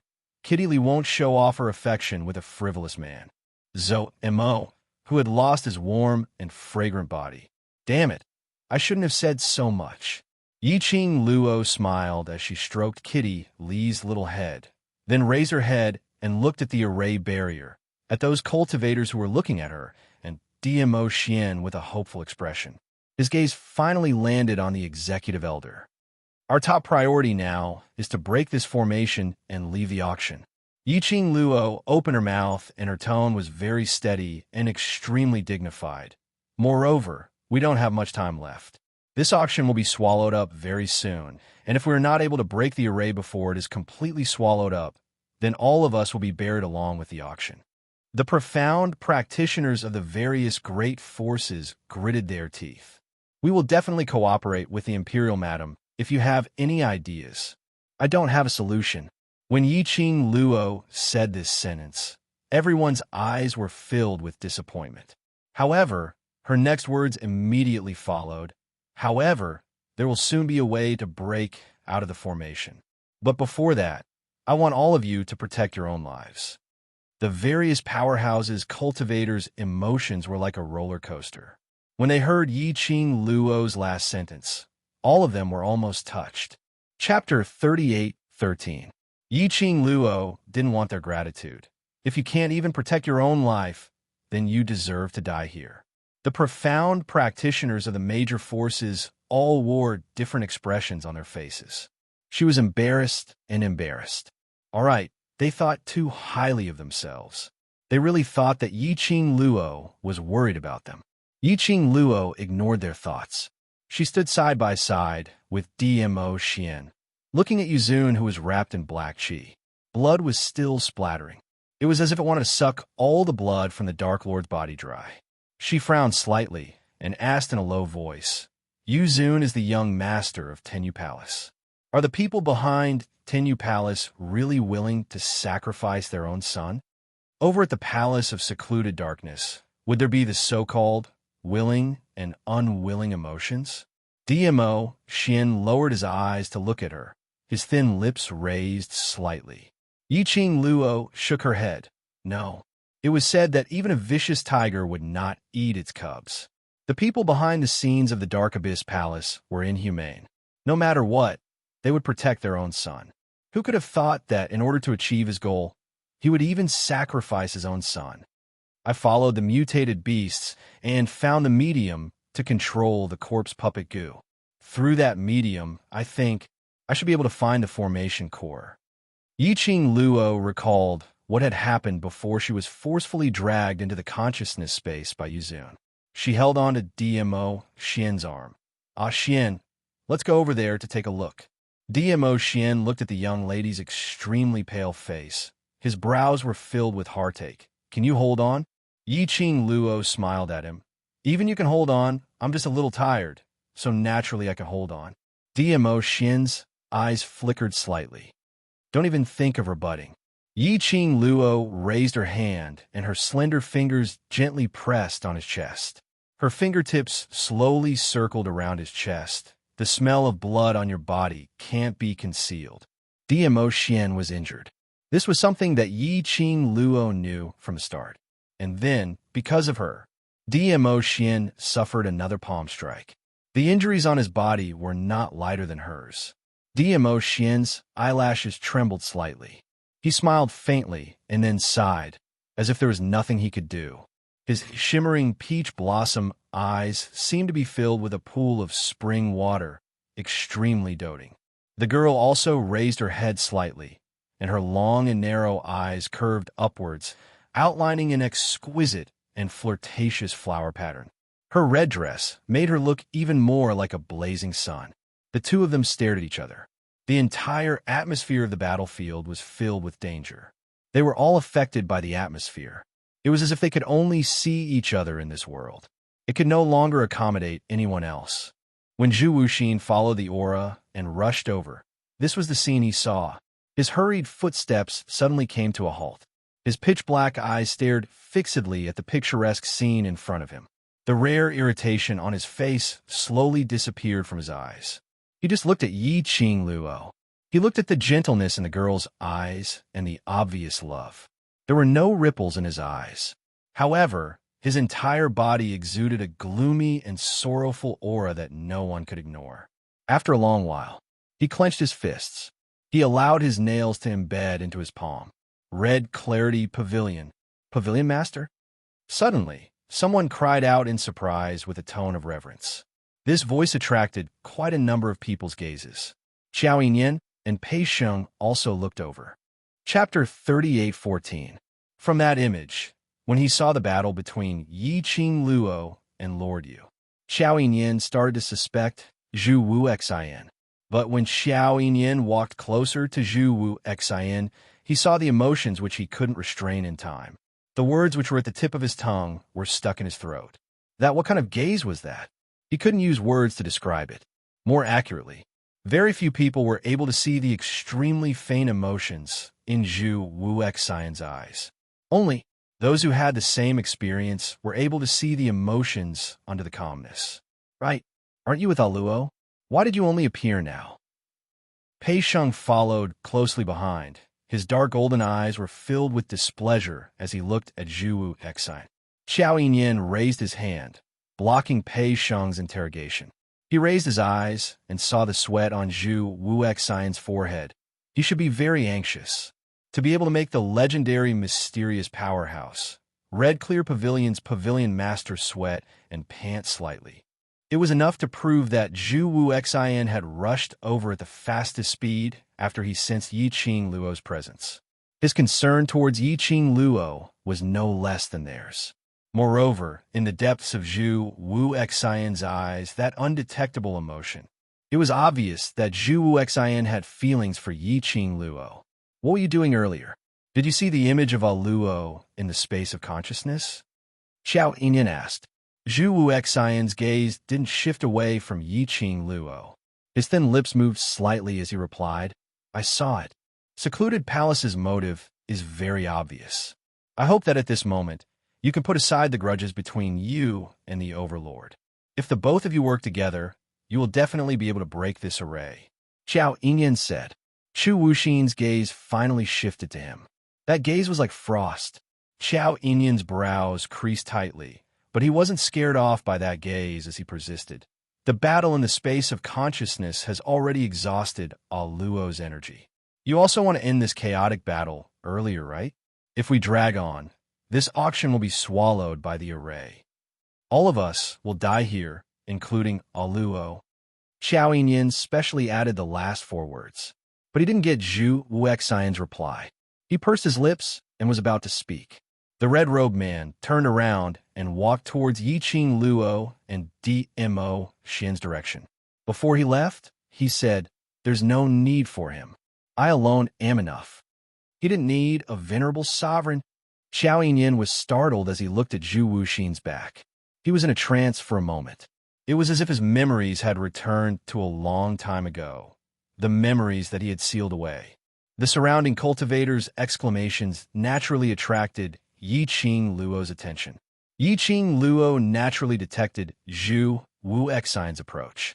She gently stroked Dmo Xin's hand, motioning him not to be jealous. He quickly turned around and looked at Zhu Wuxin.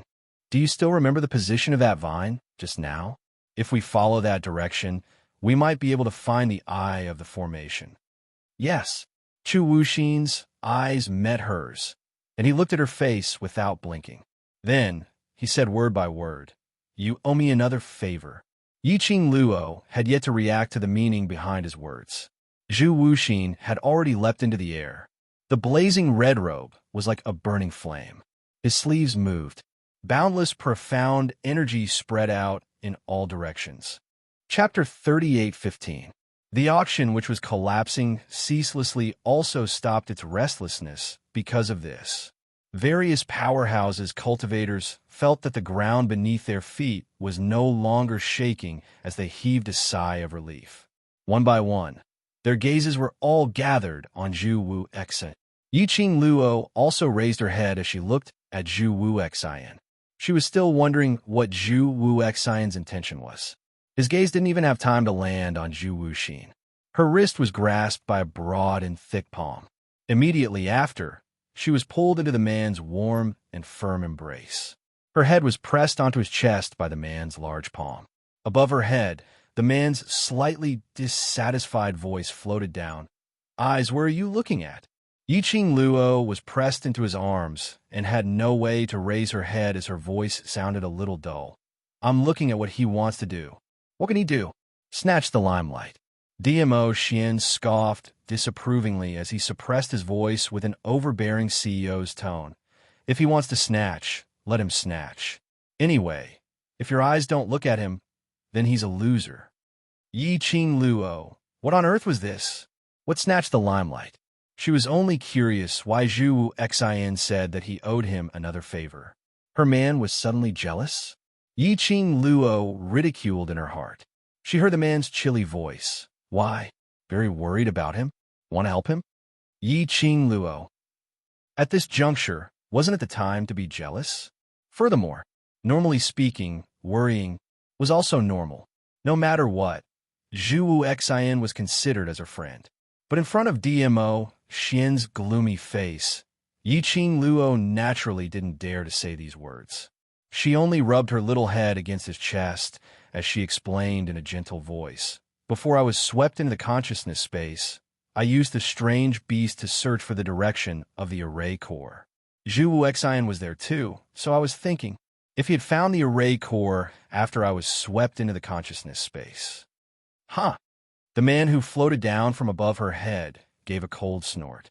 Yiqing Luo wanted to say something, but heard him continuing, "He's already found it, so you don't need to worry." He found it. Yiqing Luo struggled for a moment and used her little head to push against his hand. "I just want to take a look at the situation and absolutely don't have any other thoughts. In my heart and in my eyes, the only person I can see is my dearest Xian." The man's aura softened a little. The giant palm above his head retracted decisively. Yiqing Luo. So he was just trying to make her act coquettishly and act cute, calling him a few nice words? This man, how childish. However, it was so childish that she felt sweet in her heart. Yiqing Luo pushed his hand away as she raised her head and looked towards Zhu Wu Xian's direction. Zhu Wuxin spread open his arms, suddenly stretching out his 5 fingers. Then, a shrill howl was heard. Yiqing Luo saw a round, bulging thing, which Zhu Wu Xian had grabbed onto. It was oval in shape like an egg. On the left and right sides of the egg, there was a small thing sticking out.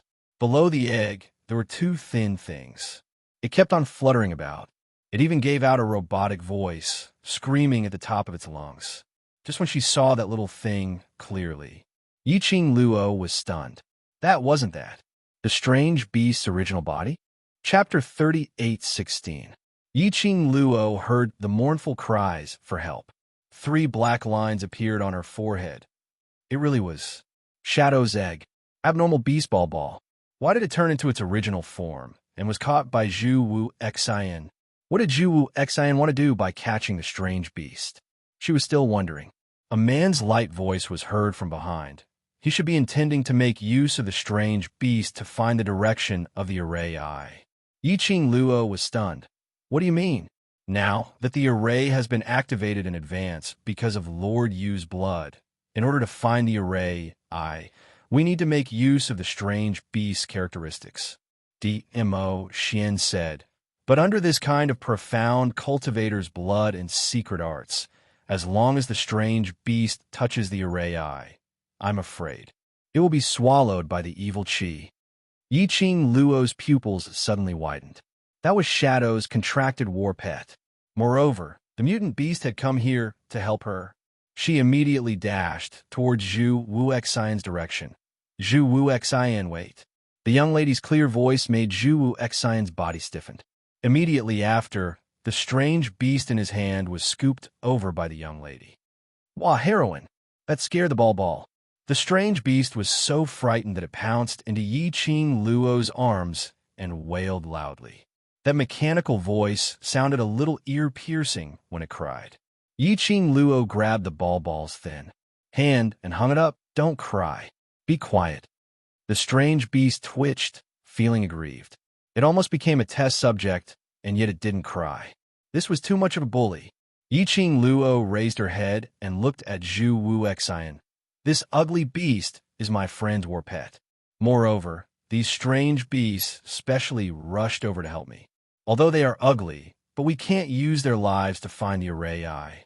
Originally, those strange beasts looked at Yiqing Luo gratefully. When they heard Yiqing Luo's sentence, the oval-shaped sharp tips started to emit a dark and heavy qi. Don't ask her how she could tell gratitude from an egg. Anyway, she could tell. Zhu Wu Xian's action was stopped. He frowned slightly and looked at her with heavy eyes. It can draw out the eye of the array. It can help, but it cannot harm your life. This was Yiqing Luo's bottom line. If she used the lives of her companions who had come to help her in exchange for a chance for her to live, then she would not be able to do so. She definitely couldn't do it. Zhu Wu Xian pursed his lips as he stared at Yiqing Luo for a long time before replying coldly, "Up to you." Then he turned his head. He fiercely clapped his hands forward, and a majestic wave of profound energy, like a surging wave, smashed away the surging black energy. The Nether Prime's body, which was wrapped in the black aura, also shook for a moment. Then, Chu Wuxin sent out a palm strike. From somewhere, a vine covered in countless tiny wormholes landed in Zhu Wuxin's palm with a whoosh. Chu Wuxin grabbed the vine and wrapped it around his wrist. Then, he exerted his strength. In the void, a figure appeared out of nowhere. The figure let out a blood-curdling scream. Very quickly, Zhu Wuxin followed the vines and grabbed it in his hand. Everyone then saw it clearly. The person Chu Wuxin was grabbing was a slender figure with a protruding mouth and monkey cheeks. He looked like a long-term, malnourished old man with a body full of bones. What made everyone most shocked was the other end of the vine, which Chu Wuxin was grabbing, was connected to the old man's body. That's right. It was the body. That vine had drilled out from the old man's body. Dethroned 7 Emperors, 2nd anniversary event details. Please see the pinned notice in the book comment section. Book Friends Circle. All babies are welcome to participate, moi. Chapter 38:17. At the moment she saw that old man, Yiqing Luo was stunned for a moment. She naturally recognized that vine. It was the vine which she saw before she was swept into the consciousness space. Did Zhu Wuxin find the person controlling the vines by following the broken half of the vine, which meant the goo master who controlled tens of thousands of corpse puppet goo? If she found the goo master, then she would definitely be able to find a location of the array's eye. Young Patriarch Chu, spare me. Spare me. The old man hung in Zhu Wuxian's hands as he begged in fear. Zhu Wuxian's dark eyes glanced at him indifferently. His 5 fingers suddenly exerted force. The old man cried out miserably. Using his actions, he rejected the old man's begging. The old man's entire body twitched in pain. That vine, which was filled with densely packed wormholes, seemed as though it was going to break at any moment. He knew Zhu Wuxian's character very well, and knew that if he fell into Zhu Wuxian's hands, there was no way he could survive. A glint flashed in the depths of his eyes. The vines twisted, and he said painfully, "Young Master Chu, you promised me. You promised to let me go. You promised not to interfere in this matter on account of the fact that you and the Palace of Darkness are partners. How can you go back on your words?" The old man's voice was filled with despair and pleading. It was mixed with agonizing howls. His voice was extremely loud. Almost all the various powerhouses cultivators heard it. His words instantly caused the crowd to burst into an uproar. Red Clear Pavilion's Pavilion Master and Secluded Darkness Palace were partners? Then which side was he helping? The crowd whispered to each other. The person involved was expressionless as he looked at the old man indifferently. But there wasn't any fluctuation in his eyes at all. He totally had no intention to explain. He didn't explain, and the old man continued. Secluded Darkness Palace has already promised young Patriarch Chu that we will do anything for you unconditionally. Young Patriarch Chu, aren't you afraid that you will chill the hearts of those who believe in you by going back on your words? He seemed to be implying something as he turned his head with difficulty and looked towards Yiqing Luo. From the start till the end, Zhu Wuxian had no intention to explain at all. He totally had no intention to stop the old man. That expressionless face made it hard to tell what he was thinking in his heart. Under the crowd's pointing and discussions, Yiqing Luo, who sensed the old man's gaze, creased her brows slightly. There were already people who were unable to restrain the terror in the depths of their hearts. Their brows tightly knitted as they shouted, "Hongqing Pavilion Master, shouldn't you give us a reasonable explanation? Since you're from the Dark Palace, why are you here? We thought you were here to help us. Master of the Red Clear Pavilion, you owe us an explanation. What are you trying to do?" One of them spoke. The other profound practitioners were also unable to restrain themselves. Countless voices came from all directions. However, it didn't cause any ripples in Zhu Wuxin's emotions. He didn't even look at the people who were questioning him. It was as if it had stopped everything around it. He didn't place anyone in his eyes. He said nothing. In the eyes of the crowd, it was a tacit agreement. The voices of accusation grew louder. The more Yiqing Luo listened, the tighter her slender brows knitted. He couldn't help but tighten his grip on Qiuqiu. This caused Qiuqiu to cry out loudly. "Shut up." She frowned and said impatiently. Her voice wasn't loud, but it was dignified and dignified. She was obviously saying it to Qiuqiu, but it made the surrounding voices of discussion to quieten down completely. Hearing her voice, Zhu Wuxin, who had been indifferent all this while, lifted his head and looked at her, meeting Zhu Wuxian's gaze. Chapter 38:18. Since she had already suppressed everyone's voices, she might as well go along with the current silent atmosphere as she calmly looked at the old man. "You said Zhu Wuxian agreed to spare your life?" The old man saw her reaction and immediately cried out loudly. "He's a collaborator of Gloomy Palace, and he can go back on his words and lay his hands on me. Not to mention the two of you. Who knows, he might even bite you guys in return." When the old man finished his words, Zhu Wuxian's gaze had a slight change. Very faint, so faint that one couldn't detect it at all. His gaze looked at Yiqing Luo without blinking, as though he was waiting for her reaction. Yiqing Luo met Zhu Wuxian's eyes just like that. Following that, she slowly shifted her gaze onto the old man's face as her tone was calm and indifferent. Unfortunately, I don't believe a single word that you say.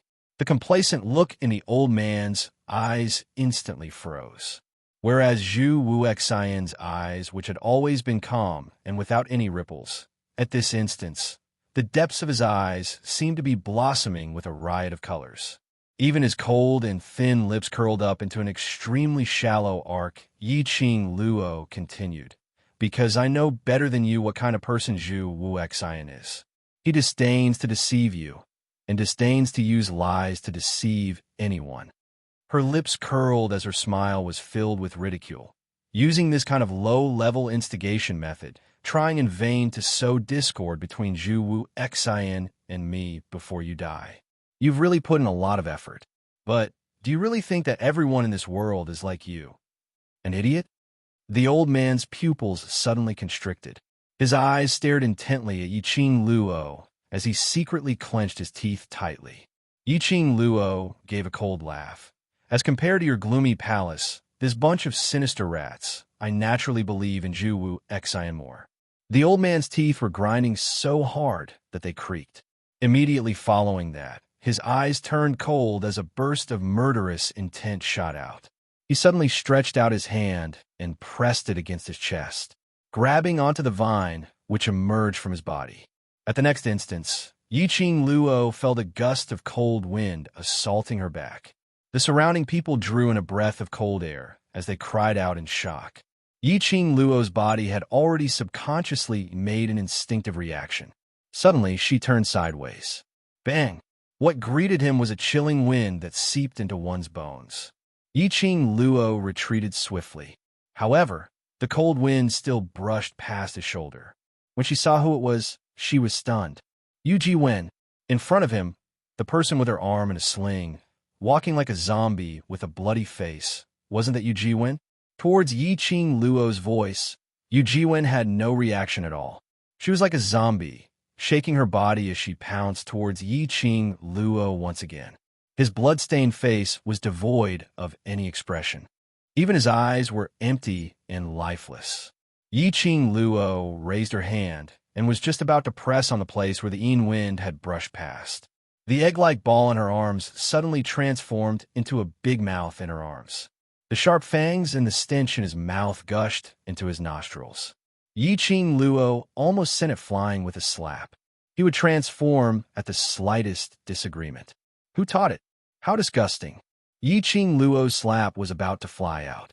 Just like that, Qiuqiu's big tongue followed her hand and swept across saliva, sticky her hand. Yiqing Luo. This strange beast was very mischievous. Was it itching for a beating? Chapter 38:19. Corpse Puppet Parasite. Yiqing Luo's pupils suddenly contracted. In her mind, she seemed to have understood something. Ugly, is that woman controlled by the corpse puppet parasite? Yiqing Luo stared at Yu Jiwen as she asked. Qiuqiu rolled its big tongue. Yes, yes. Earlier when she touched you, she even threw the corpse puppet parasite on you. Luckily I'm around. There's nothing to be afraid of. Qiuqiu's tone was filled with pride. If it had a tail, it would definitely be wagging its buttocks. Yiqing Luo squinted her eyes as she stared at Yu Jiwen.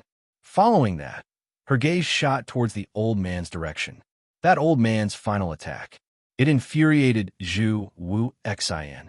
Zhu Wuxian directly struck his palm on the old man's chest. It also forcefully chopped off the vine. The old man howled in pain. The vine was like a part of his body, and it was the most important part. Fresh blood came from the deepest part of his body. That skinny face, which was only left with bones, turned increasingly lifeless. But Zhu Wuxian still left him with one last breath. Right now, he was hanging on Zhu Wuxian's palm, but his eyes were filled with a sliver of unwillingness and resentment, as though he hadn't expected his final plan, to be destroyed by a useless, strange beast. Yiqing Luo frowned. Looked like Yu Jiwen was already dead. Her body had become the corpse puppet parasite's vessel. This was a little troublesome, hiding in Yu Jiwen's body, unless the strange beast swallowed Yu Jiwen's body together. Otherwise, the corpse puppet parasite hiding in Yu Jiwen's body would be hard to resolve. Bam! The Yu Jiwen, in front of him, waved its arms over again. It didn't stop its control just because the vine was broken. Make the corpse puppet parasite stop. Zhu Wu Xian opened his mouth coldly, but the old man spat out, unyielding.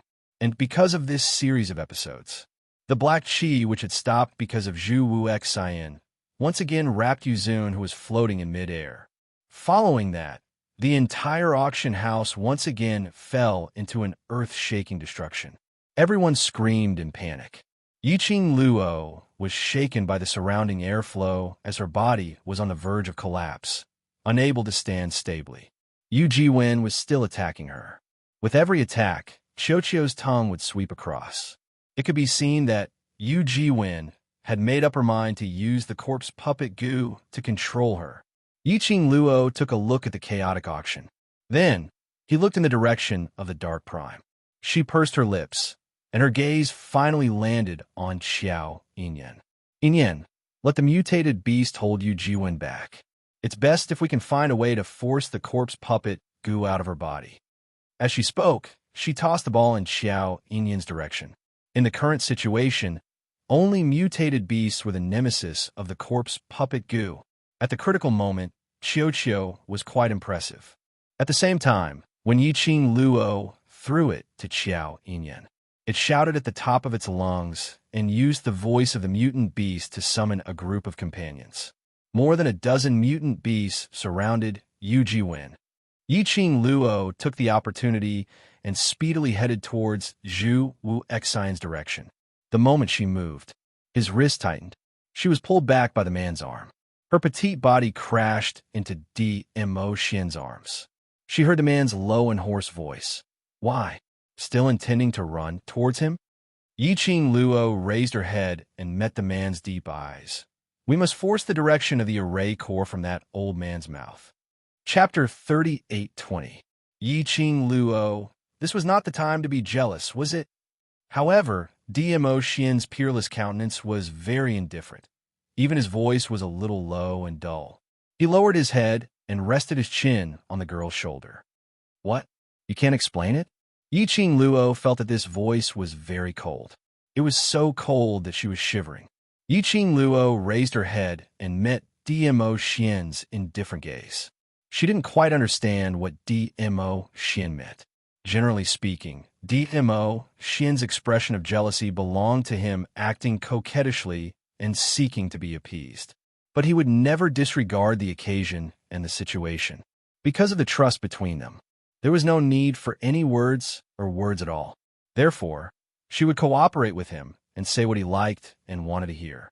But this time, Dmo Xian's emotions were obviously not quite right. His almond-shaped eyes, which had always shone brightly, were now covered with a very, very thin layer of mist, making it impossible to see his emotions. She only felt that his emotions were very cold. Ah, Xian? She pursed her lips and held the hand on her waist. She changed her posture and faced the man. Dmo Xian held onto her slender waist. He held her firmly in his arms. His thin lips slightly hooked, but there was no smile. I really don't like the way he looks at you. Dmo Xian's eyes drooped as he hugged the person in his arms tightly. Naturally, he knew. The person in his arms had feelings for him. He also knew little Luo Er's attitude towards Zhu Wu Xian. However, when he saw Zhu Wu Xian's gaze towards Lil Luo Er, no matter how much he wanted to appear magnanimous and broad-minded, however, he still couldn't help but feel displeased. Such emotions, he should not let Lil Luo Er know.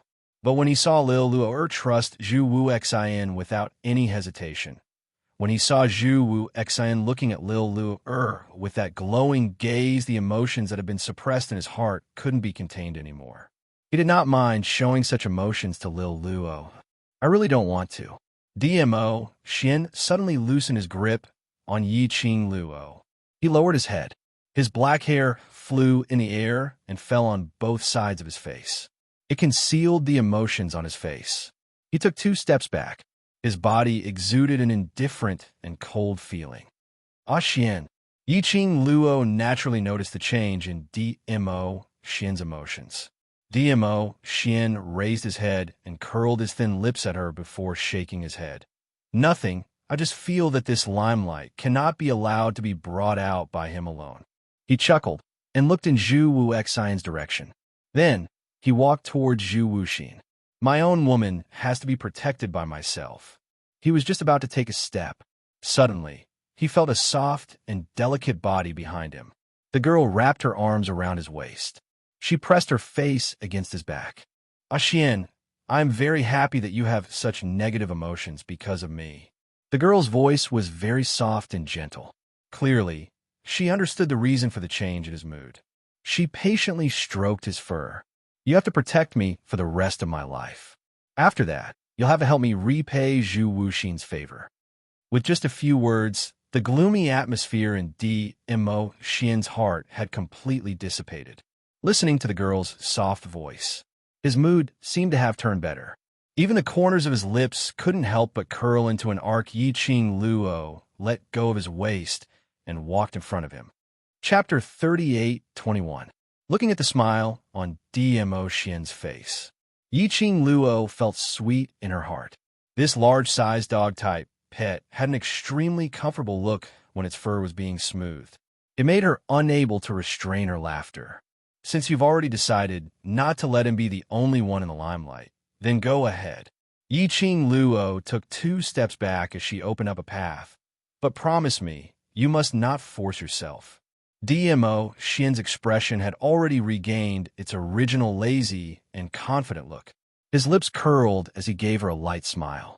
Her face was reflected in a pair of peach blossom eyes that were as black as ink. I know.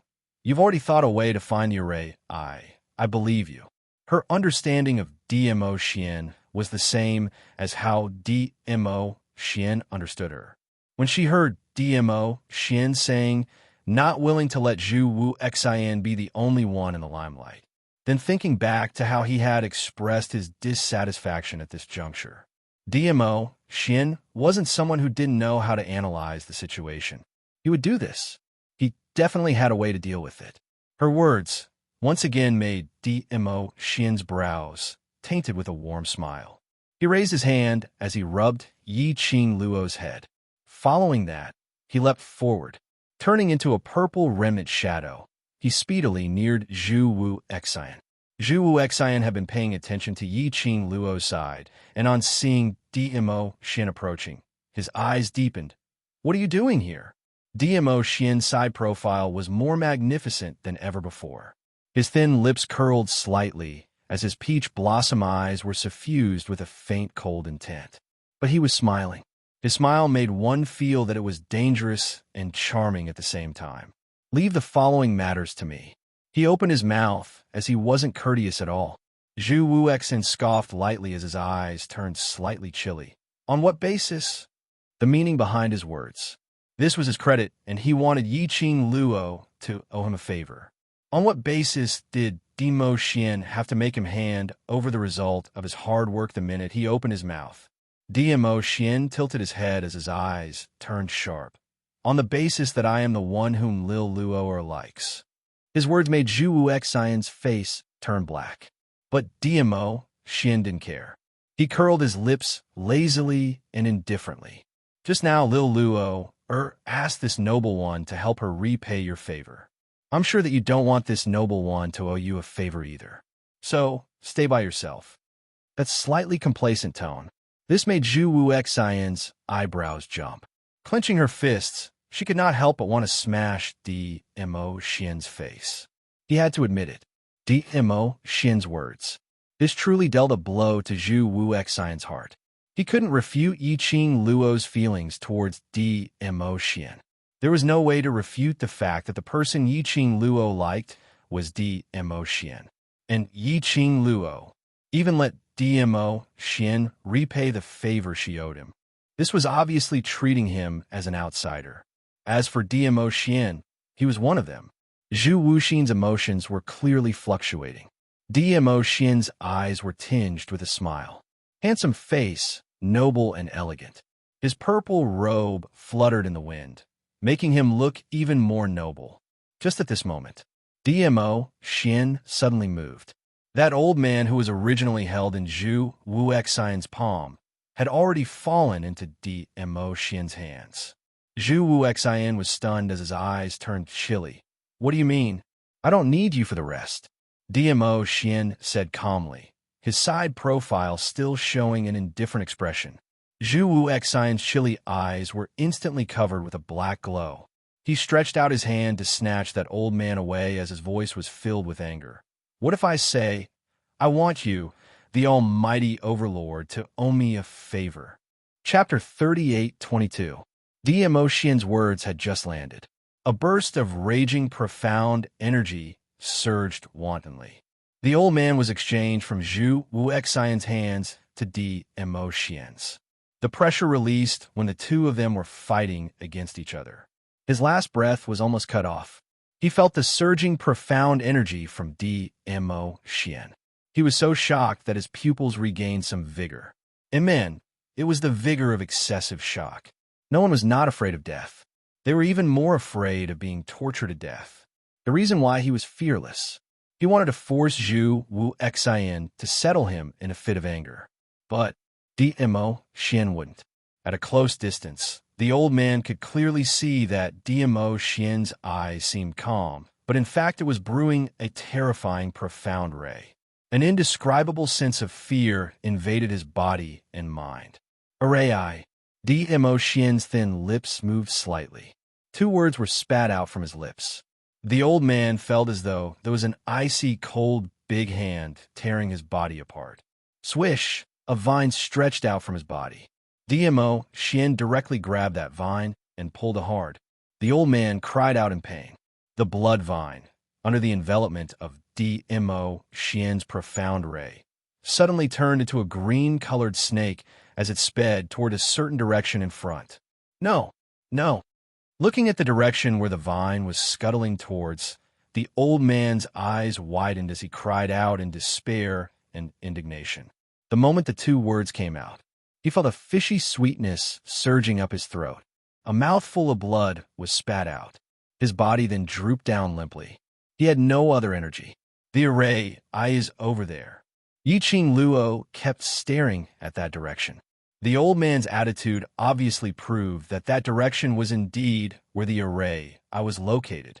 She didn't hesitate as she followed the direction where the vine scuttled. The red figure left an afterimage on the horizon as it was faintly discernible. The red profound ray encircled her entire body. The entire sky, which was filled with dark clouds, was lit up by this red glow. Xiao Yinyan, Pei Sheng, and the others exchanged glances. Following closely behind, Yiqing Luo had not expected Dmo Xian to use such a simple and crude method to search for the array eye. Only Dmo Xian would be able to do it. Yiqing Luo had actually thought of this idea before. That vine was the spirit artifact of the witchcraft master's soul contract. Back then, witchcraft goo masters could use vines to control tens of thousands of corpse puppet goo through a formation. Therefore, she was certain from the start, as long as they found the Wu Goo master, they would definitely be able to find the formation core. It was just that she didn't know how to use the vines of the witch goo master to find the formation core. The cultivators from the major forces all rushed forward as they watched the big shots. No one bothered about Yuzun, who was enveloped by the dense black gas. They looked at each other for a moment. In the end, he decided to bear the pressure and follow the group of big shots. Although they were standing here, the barrier formed by the ghost martial artist was protecting them. But what if the barrier collapsed? The group of big shots was not around. They were in danger. It was safer to follow the boss. Hence, a large group of people chased after Yiqing Luo and the others on a large scale. The vines moved extremely quickly. It was like a green snake. This continued until they arrived at a rather remote and gloomy ruined courtyard. That vine stopped. Even the old witchcraft master who was being forcefully pulled was also pulled as he fell heavily onto the ground. Yiqing Luo slowly landed on the ground as her toes touched the ground and stabilized her body. Chapter 38:23. Is that the array eye? Yiqing Luo looked at that withered tree as her brows rose slightly. Dmo Xian stood behind as he looked over. Yes. How do we destroy that array eye? Yiqing Luo looked sideways at the man's side profile as she asked. Dmo Xian raised his hand and held her shoulders. Wait, there are helpers outside. Helpers? Yiqing Luo was puzzled. Who are you referring to? Dmo Xian smiled. You'll know when we get out. He was still keeping her in suspense. Looked like the helpers outside were people she knew. Gui Wu, Zoemo, and the rest were already in the array. Who else could help them? Moreover, the person who could help to break such a sinister array was definitely very powerful. She knew someone who was extremely powerful. Who could it be? Just as they were talking, a group of people had already chased up. Qiao Yinyan carried Qiao Qiu, who only had a mouth. His face didn't show any signs of disgust. When he saw that withered tree, he opened his mouth and asked, Is that the array I? Destroy that array I, and the array will be destroyed, right? Pei Sheng said as he walked towards that withered tree. He even raised his hand as his dark golden pupils were filled with eagerness. Sheng stopped. Yiqing Luo berated sternly as she raised her hand to create a wave of profound wave, blocking Pei Sheng's hand. Pei Sheng was forced to retreat 2 steps as he looked at Yiqing Luo in a daze. Don't move. Can't you see the dense, evil qi lingering around the array eye? Yiqing Luo glanced at him. If it could be touched and destroyed, it will. That wasn't the style of the secluded palace. Pei Sheng was stunned. Then what should we do? Yiqing Luo pursed her lips. Her vision shifted as she looked at the huge, collapsing buildings. Her 5 fingers clenched even tighter. If she didn't speed up, this auction was really going to be swallowed by the array. The helpers that Xian mentioned, when would they take action? As though he sensed the fluctuation of her emotions. Dmo Xian's large palm patted lightly on her back, comforting her. Yiqing Luo raised her head and looked at the man beside her, just as he was about to ask. At this moment, a wave of energy vibrated around the withered tree. Like a few invisible waves, they shook off the surrounding fluctuations. The vines that were entangled above were chopped into several pieces with a crackling sound. The Wugu master who was dying on the ground. Even cries of pain could be heard, just as the vines broke. She closed her eyes forever. At the same time, the Yu Jiwen who was being harassed by countless aberrations. His body fell straight to the ground. In the blink of an eye, the corpse turned into a pile of white bones. Then, everyone saw about 100 corpse puppet goo crawl out from the white bones and quickly crawl towards the witchcraft goo master on the ground. The profound practitioners of the various forces thought that these corpse puppet goo were using the same trick to control the goo master's body. But he didn't expect, in the blink of an eye, the Wu Goo master turned into a skeleton. He was swallowed into the stomach of the goo worm that he had raised. Qiao Yinyan immediately threw the ball in his hand towards the direction of the corpse puppet goo. The last corpse puppet goo, settle those first. The ball's tongue rolled up and its round body pounced towards the direction of the corpse puppet goo. Bam! Just as the aberrations were about to eat the last corpse puppet goo, that withered tree suffered a heavy blow. Chapter 38:24. Yiqing Luo and Dmo Xian were the closest. When the fluctuation was released, Chun Feng's eyes widened. The 2 of them retreated swiftly. Immediately following that, the majestic airwave, like a raging wave, surged violently. That withered tree shook more and more, as though it was about to crack. The whistling sound of the wind and waves slapped against everyone's eardrums. Yiqing Luo held Dmo Xian's arm, squinted her eyes, and looked at the withered tree. Did the helper you mentioned take action? Dmo Xian nodded slightly. Yiqing Luo frowned tightly. To tell the truth, when he saw that everything around him had been overturned and collapsed by that boundless power, yet that withered tree did not move at all, he felt a chill run down his spine. Yiqing Luo could tell. It was not feasible to destroy the array eye from the outside. But if they rashly took action, they would also be affected by the lingering sinister qi around the array eye. How could they destroy this array eye? Yiqing Luo was deep in thought.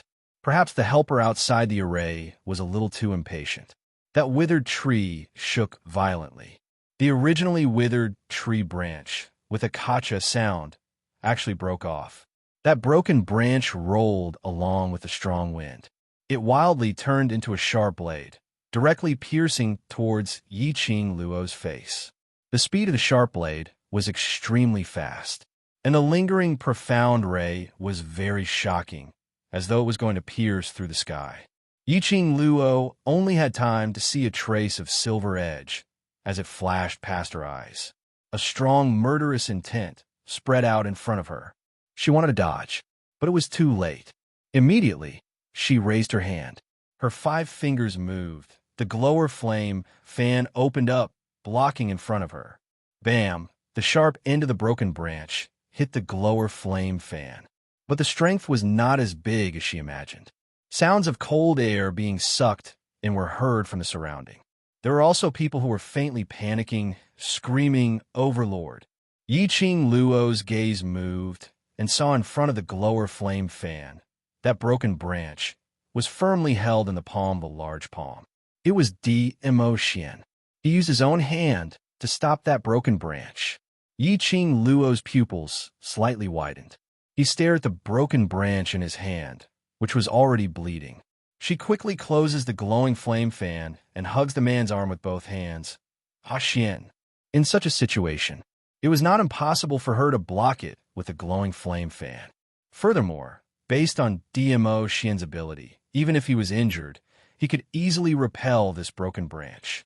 However, he chose to use the most direct and also the most stupid method. Dmo Xian moved his fingers.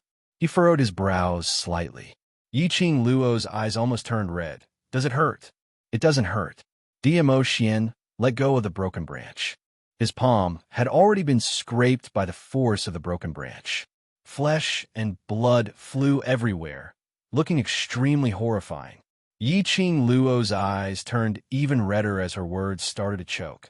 Are you an idiot? Why are you blocking with your hand? Dmo Xian allowed her to hug his arm anxiously. He lowered his eyes to look at her with a doting gaze. Looking at her anxious and touched expression, he lowered his head again. His chin rested on her hair. The corners of his mouth twitched. Not knowing if it was because of the injury, his voice was a little deep, sounding very magnetic. I didn't think so much. Yiqing Luo didn't know how to answer for a moment. Concern causes confusion. The more worried a person is, at the most critical juncture, the more unable to keep calm. Almost could only rely on the body's instinct to move. Even to calm Dmo Xian. When he met with her, he was still unable to keep 100% calm. Chapter 38:25. All right, it's just a small injury. It's nothing. Dmo Xian comforted her warmly. After we leave the auction, compensate me properly. Yiqing Luo was both angry and amused as she raised her head and stared at him furiously. You're still joking at such a time. All right, be good, I'm fine. Dmo Xian replied. Yiqing Luo drew out a handkerchief and bandaged his injured hand. Bandaging it, her gaze was suddenly fixed on the ground, on top of the broken branch. She was stunned as her bandaging hand also stopped. What's the matter? Dmo Xian asked puzzledly. Yiqing Luo pointed to the front. Look at that broken branch. That broken branch was intercepted by Dmo Xian's bare hands. Then he casually threw it onto the ground. If she didn't remember wrongly, that broken branch should have been stained with Dmo Xian's blood. But at this moment, the broken branch was completely clean, without a single trace of blood. Yiqing Luo and Dmo Xian looked at that broken branch for a moment, and both of them raised their heads at the same time, looking at each other as they spoke in unison. This is a method to break the array. Blood. That's right. It was fresh blood. This array was extremely sinister. It even used the revered Lord's blood to activate the array. So, as long as blood was used, it would be able to destroy this array core. In order to verify this thought, Yiqing Luo helped Dmo Xian to tie the handkerchief as she held the glower flame fan tightly and suddenly shot a hurricane towards that withered tree. The profound rays neared. The thick black chi which lingered around the withered tree bared its fangs and brandished its claws as it twisted upwards. Yiqing Luo leaped up and neared that withered tree from the other side. In a split second, the thick black chi surged and rolled. The dark sky was covered with a layer of hazy fog. Yiqing Luo's eyes turned slightly chilly as her fingers moved, and the red profound rays turned into huge waves. The moment the thick black chi was attracted, Yiqing Luo was already nearing the withered tree. The minute she neared, Yiqing Luo felt a dull pain in her heart as a scorching flame started to burn fiercely. Oh! This burning heat was like a raging flame, scorching her internal organs. It was as if he was going to burn her into ashes. She groaned in pain. Her movements stopped in midair. Little Luo, Dmo Xian's worried voice drifted into her ears. The man's deep voice was like a warm current that seeped into her heart. It also alleviated the burning sensation in her chest that felt like it was being torn apart. She closed her eyes slightly. He steadied his mind.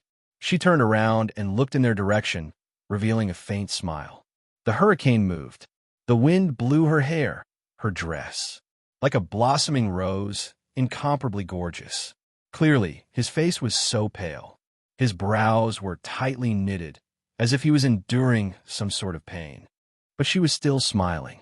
His smile was firm, and it made one's heart surge with lofty sentiments. "I'm fine, don't worry. Since I promised to walk out of the auction in front of everyone, I've promised to destroy the Palace of Gloomy Darkness plan, so I'll definitely do it." Her voice was soft. It was like a feather fluttering in the wind, and it seeped into everyone's ears. After Yiqing Luo finished her words, she took a deep breath and forcefully endured the pain within her body, which made her combusted and made her blood boil. He turned into a streak of light and approached the withered tree. The nearer he got, 3 steps, 2 steps, 1 step, Yiqing Luo felt that there was an indescribable impulse surging within her, as though it was summoning her, as though it was urging her to do something. Chapter 38:26. But immediately following that, a burst of raging, profound energy suddenly gushed over. That profound glow was majestic as it shook the entire space. It was what Dmo Xian had mentioned. The helper outside the array. The helper over there had started a new round of attack. Yiqing Luo felt this surge of vibration, profound energy attacking her. She instinctively wanted to evade it, but it was too late. The overwhelming, profound glow poured down in torrents. Yiqing Luo's fingertips swept swiftly, creating a gust of strong wind to reduce some of the pressure. But what made her surprised was that majestic, profound energy kept vibrating, but it didn't cause any harm to her at all. She didn't know if it was an illusion. She vaguely felt a sense of familiarity from this surge of profound energy. Just at this moment, a ray of black, dazzling light pierced her eyes under the sky of profound glow. She frowned as she fixed her eyes on it. She saw a palm-sized black hole in the middle of the withered tree, which was emitting a black and dense aura. That black glow was different from the evil chi, but it was a kind of glow which could be seen by the naked eye. Pitch black but dazzling. What was going on? Earlier, she didn't seem to have seen such an eye-catching thing on the withered tree. "It's right there. Last, drip your blood on it." In her mind, old man Song cried out in surprise. His voice had just landed. Yiqing Luo only felt that the boiling blood in her body was boiling hot, as though it was about to gush out from her body. This was her blood. It was affecting her thoughts, making her drip her blood on that withered tree. Yiqing Luo squinted her eyes slightly. Immediately, she lifted her feet and walked towards the withered tree. Under that majestic, profound energy vibration, Yiqing Luo slowly raised her arm. She waved her glower flame fan. Her fingertips hurt. Drops of fresh blood slid down, dripping into that black glow. The fishy and sweet smell of blood had a hint of fragrance. When the fresh blood fell into that black hole, rumble, Yiqing Luo's ears only heard a deafening explosion sound. Intense black glow shot out in all directions. Her entire body was entangled in it. Yiqing Luo only felt a squeezing sensation in her chest, causing her throat to gush out a fishy sweetness. It was as if something was tearing inside his body. The pain was unspeakable, but under this extreme pain, Yi Qing Luo actually faintly felt a ray of white light flashing past her mind. It flashed faintly. Something seemed to want her to catch it. She was just about to grab him. The white light disappeared in an instant, tight, and popped up in her mind again. It was as if something was deliberately attracting and seducing her. She concentrated and tried to adjust her consciousness. Bit by bit, she approached the white light. During the chase with the white light, even the pain from the pressure in his body was thrown to the back of his mind. Wisps of red light gradually passed through the thick black gas in the sky and poked their heads out. Boundless brilliance began to envelop the horizon. Everyone's vision was tightly fixed on Yi Qing Luo. Right now, Yi Qing Luo was their only hope. As long as Yi Qing Luo succeeded, they would be able to leave this place. But in everyone's heart, they were perturbed and uneasy. The young lady's hand was pressed on that withered tree. Her eyes were tightly shut, and her face was filled with obvious pain. The Overlord's mood became increasingly gloomy by the side. He wanted to go forward to help, but was held down by Gui Wu. Chapter 38:27. He was afraid that Yi Qing Luo wouldn't be able to bear this kind of pain. He couldn't break out of the formation. In the surroundings, the majestic and ferocious dark force was still vibrating wave after wave. On the Nether Prime side, the thick black gas was still flowing along with the blood that was splattering everywhere. The formation eye and the various forces collided with each other. Yi Qing Luo's face turned paler by the minute. Originally, he had fought several rounds of battles in the auction and was already exhausted. Moreover, in the space of consciousness, she had used too much power, which was extremely damaging to her body. Now, he was bleeding and suffering from the crushing pain of the withered tree. He chased after the white light in his mind again and again. Yi Qing Luo only felt that her consciousness had gradually turned blank and started to blur. His four limbs felt heavy, as if they weighed 1,000 kilograms. That white light seemed to be teasing her. He stuck his head out. On the other side, it appeared indistinctly. She furrowed her brows, and her body trembled slightly. His palm, which was pressed against the withered tree, felt a stinging pain. It was as if there was a suction force firmly sucking her palm. Her breathing also gradually became weaker. She couldn't help but furrow her brows as she felt the blood flowing out of her body.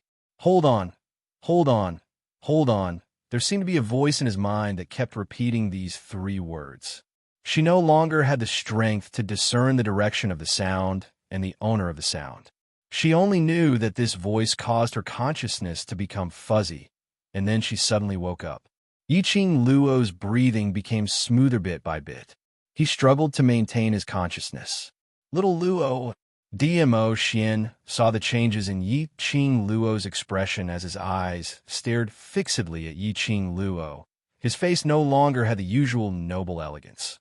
His breathing was heavy, and his heart was clenched tightly. He wanted to step forward and help Yi Qing Luo share her pain. However, Gui Wu's hand continued to press down on his shoulder. DMO Xian was very clear. He could not go forward. He could not interrupt Lil Luo air from breaking the formation. Lil Luo had already expended so much energy and put in so much effort to destroy the array eye. If he missed this opportunity, everything that Lil Luo had done, all the pain that she was suffering now, was all in vain. Furthermore, Lil Luo's personality. He understood it better than anyone else. If Lil Luo was awake, she would definitely not let him take the risk to come over.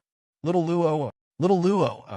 The repeated calls were transmitted into Yi Qing Luo's ears, who was trying her best to stay awake. She pursed her lips and bit down hard on her lower lip, until the smell of blood filled his mouth. Only then did she stop moving. The piercing pain made her vision blur. The white light in her mind flickered and floated in front of her. Yi Qing Luo's eyes flashed. It was almost instinctive. His consciousness wrapped around it as he searched around it. Boom! His sea of consciousness suddenly fluctuated. It was as if something had exploded.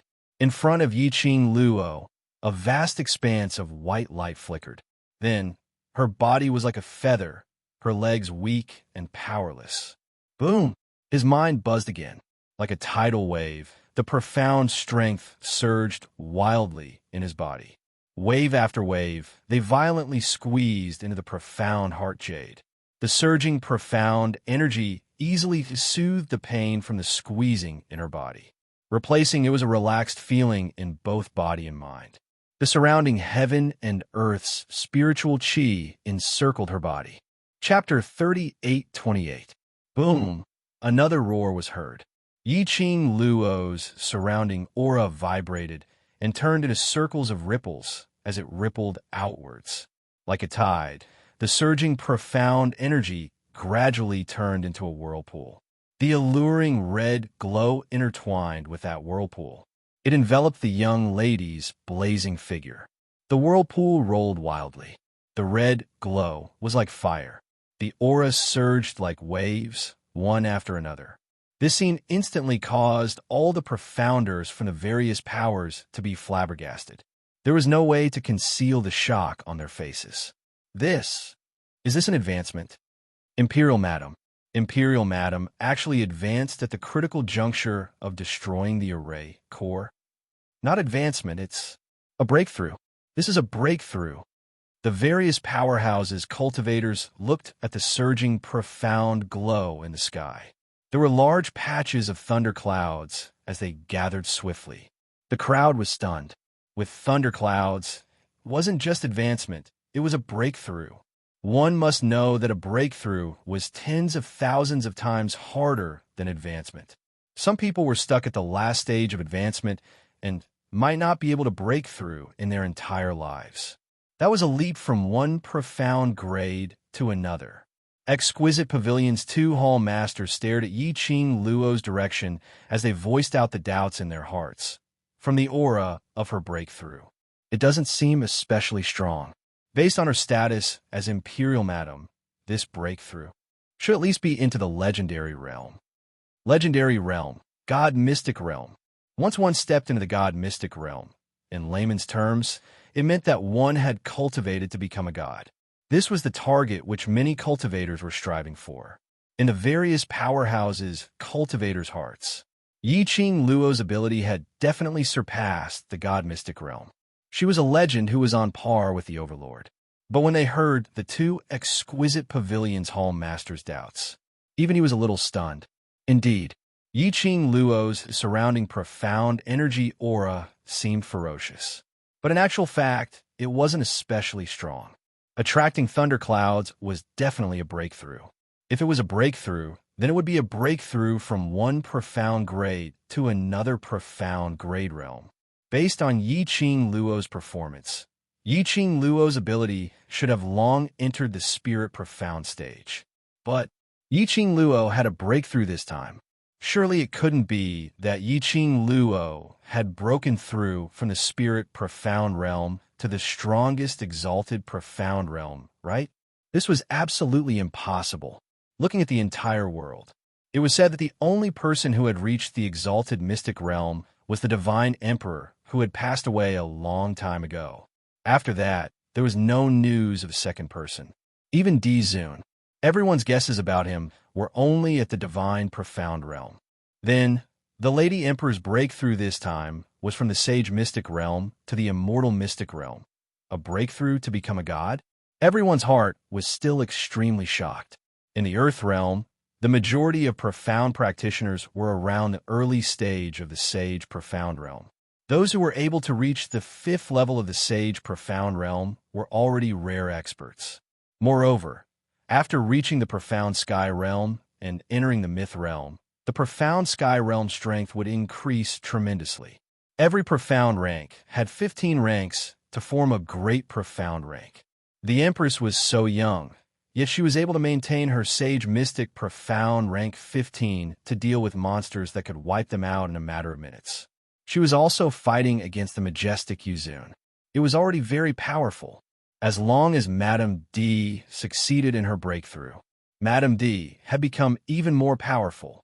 They had even more hopes of leaving this broken array. Various powerhouses cultivators looked at Yi Ching Luo with eyes filled with hope. Just waiting for Yi Ching Luo to break through. After the profound chi went round and round, circulating a few rounds. Chapter 38:29. Immediately following that, clang, a sound was heard. Her profound aura fluctuated as it gradually calmed down. The bewitching red light was still shining brightly, swaying her alluring figure. Everyone's sight was fixated on Yi Qing Luo without blinking. They were all looking forward to witnessing the scene of a young lady breaking through the sage, profound realm and stepping into the spirit, profound realm. Stepping into the spirit, profound realm and becoming a god was already a historical scene. Not to mention, it was a young lady of Yi Qing Luo's age. It could be said that in the entire Earth boundary, they had never seen one. When a profound glow which enveloped Yi Qing Luo's surroundings started to dissipate, their eyes were staring at Yi Qing Luo without letting go. But when Yi Qing Luo retracted her hand from the dead tree and opened her eyes, everyone's surprised and shocked expression froze on their faces. Did they see wrongly? Yi Qing Luo's surrounding aura. Sage profound realm. But the aura of sage profound realm? There were quite a number of cultivators from large forces present with extremely high cultivation. They could easily sense Yi Qing Luo's aura after her advancement. Most importantly, Yi Qing Luo's surrounding sage profound aura was very unstable.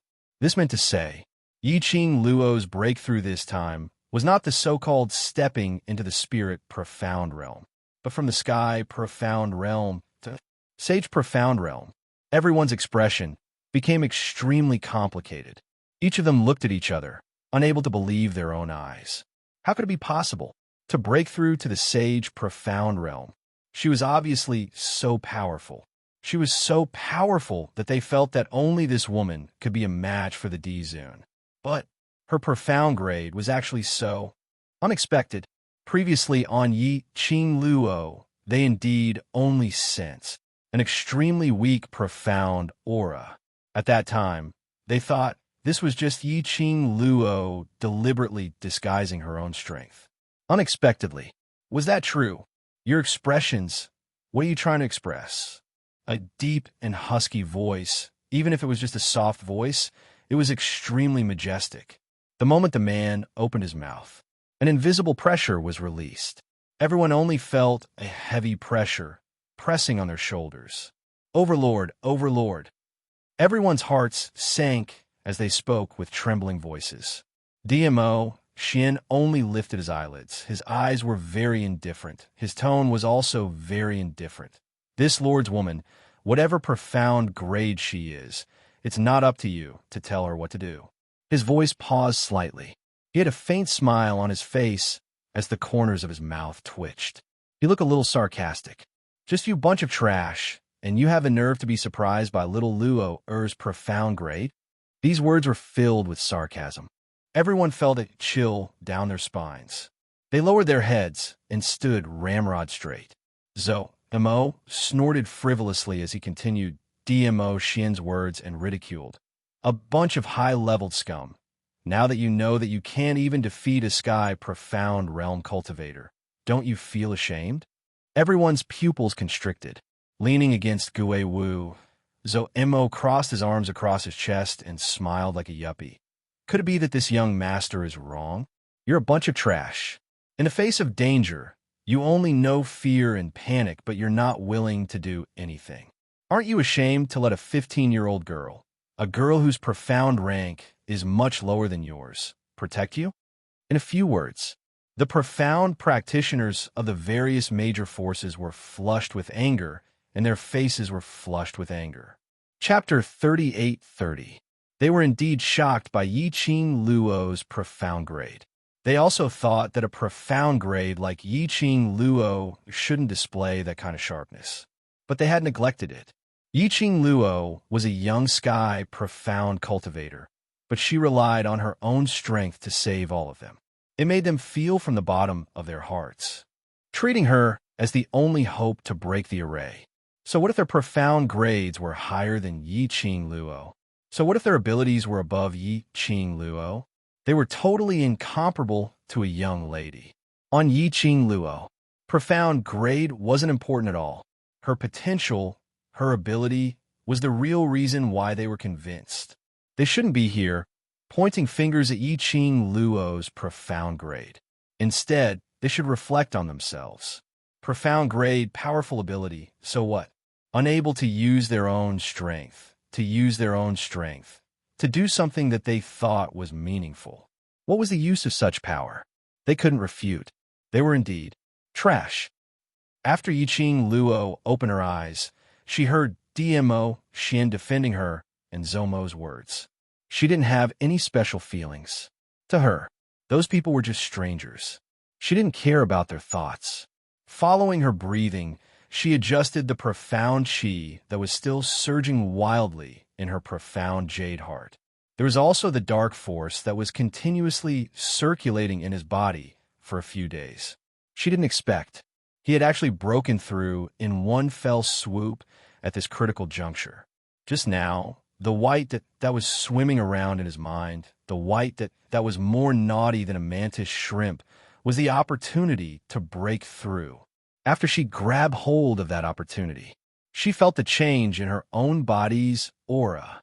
Finally broke through. Since the last time when she contracted with Black Tortoise, DMO Xian had suppressed her advancement and breakthrough power. She had never come across this opportunity. It was all thanks to this array. It made her breakthrough extremely smooth. She closed her eyes and clenched her fingers.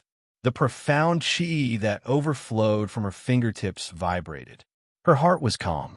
Her mind slowly returned to peace. Profound qi was still surging in her profound jade heart circulation and her limbs and bones. Just at this moment, among the crowd below, someone suddenly exclaimed, "Look, Madame D is about to advance again.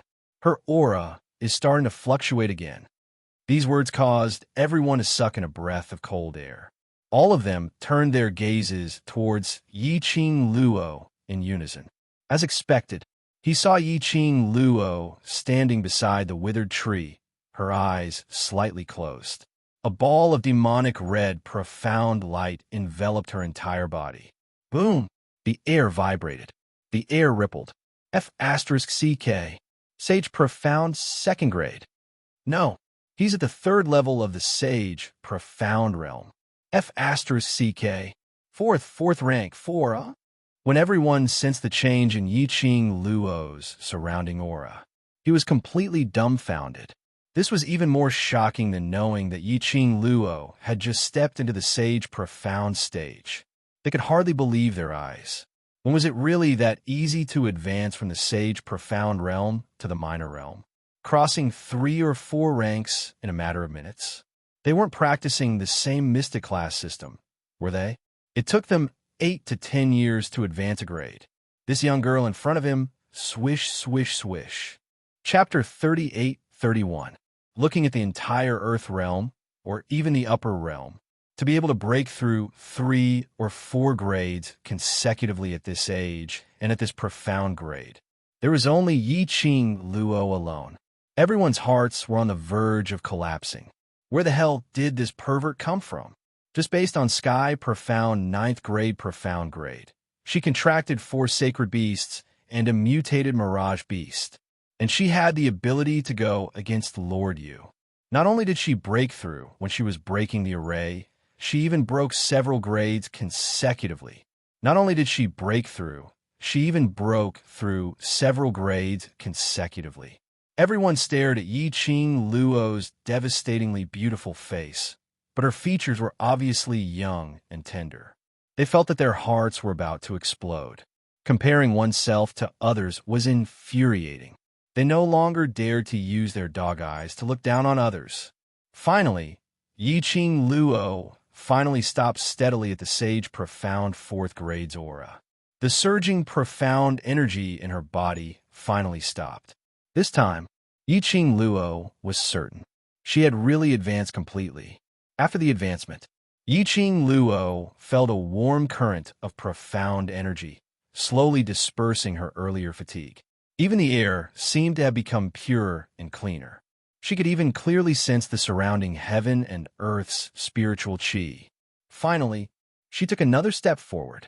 She finally was one step closer to Xian. Yiqing Luo's pink lips curled upwards. When her long and narrow eyes opened, she looked at him. The corner of her eyes overflowed with a coquettish glow, as though a captivating poppy flower was hooked at the corner of the young lady's eyes. She slowly turned around, her back facing the crowd.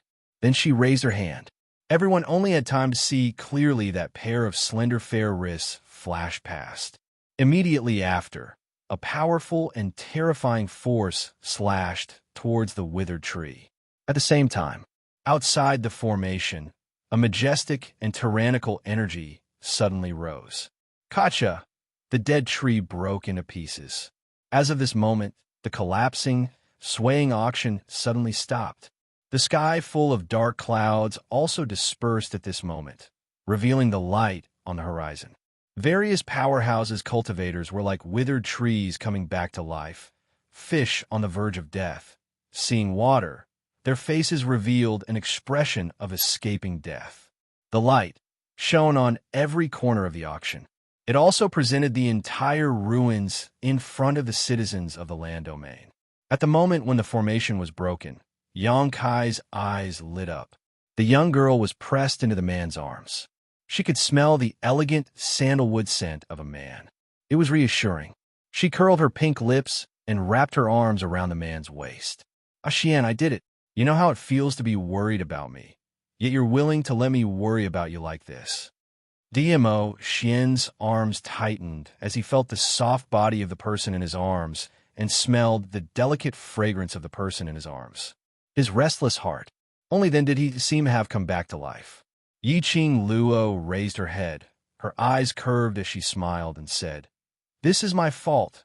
So, tonight, I will obediently atone for my own mistake." His voice fell. She lowered her voice and smiled faintly. "Are you satisfied with this?" DMO Xian's arms tightened again. Then, he pulled her away. He lowered his head and looked at her with a burning gaze. "Are you serious?" Yiqing Luo's eyes were still curved as she smiled and nodded. "I'm serious." His eyes deepened. He lowered his head and rested his chin on her shoulder. By the side of her ear was the man's deep and husky voice. "I've remembered it. This is what you said yourself." Yiqing Luo smiled as she hugged the man's back, just as this sweet atmosphere surrounded them. Chapter 38-32. Yiqing Luo's eyes suddenly lit up as she popped her head out from the man's arms. Outside the ruins, dust billowed as a slender figure slowly walked over. A lady dressed in a sea blue long dress entered Yiqing Luo's sight. Her looks were stunning and cold to the extreme, like a winter plum blossom on an iceberg, proud and aloof. When the woman's beautiful eyes, which were overflowing with a faint blue light, met his eyes, his heart trembled. Yiqing Luo had already pushed DMO Xin away and pounced towards the lady. "Little Qing Wu." That's right. The lady in front of her was Jun Qing Wu, who went to the upper realm to investigate the person behind the secluded palace. Ever since she left Nirvana realm, she and Jun Qing Wu had never met each other again. It turned out that the person who attacked the arrays, I was the helper that DMO Xin mentioned. It was Jun Qing Wu. Yiqing Luo pounced forward and hugged the lady. The lady's cold face revealed a tinge of red, as though she wasn't used to being so close to someone. But looking at Yiqing Luo's joyous expression, the lady still didn't push Yiqing Luo away, but raised her hand and gently hug her back. This response made Yiqing Luo very surprised. One must know that her little Qing Wu was so cold and arrogant. She would never show any enthusiasm on the surface. To be able to hug her back, she had already given her enough face. The smile on Yiqing Luo's face bloomed even more brilliantly. "How did you know I was here? Did Xian tell you?" Yiqing Luo asked with a smile. Jun Qing Wu nodded. "The Overlord informed me to rush over, but he didn't have time to tell me anything. By the time I rushed over, he had already entered the array."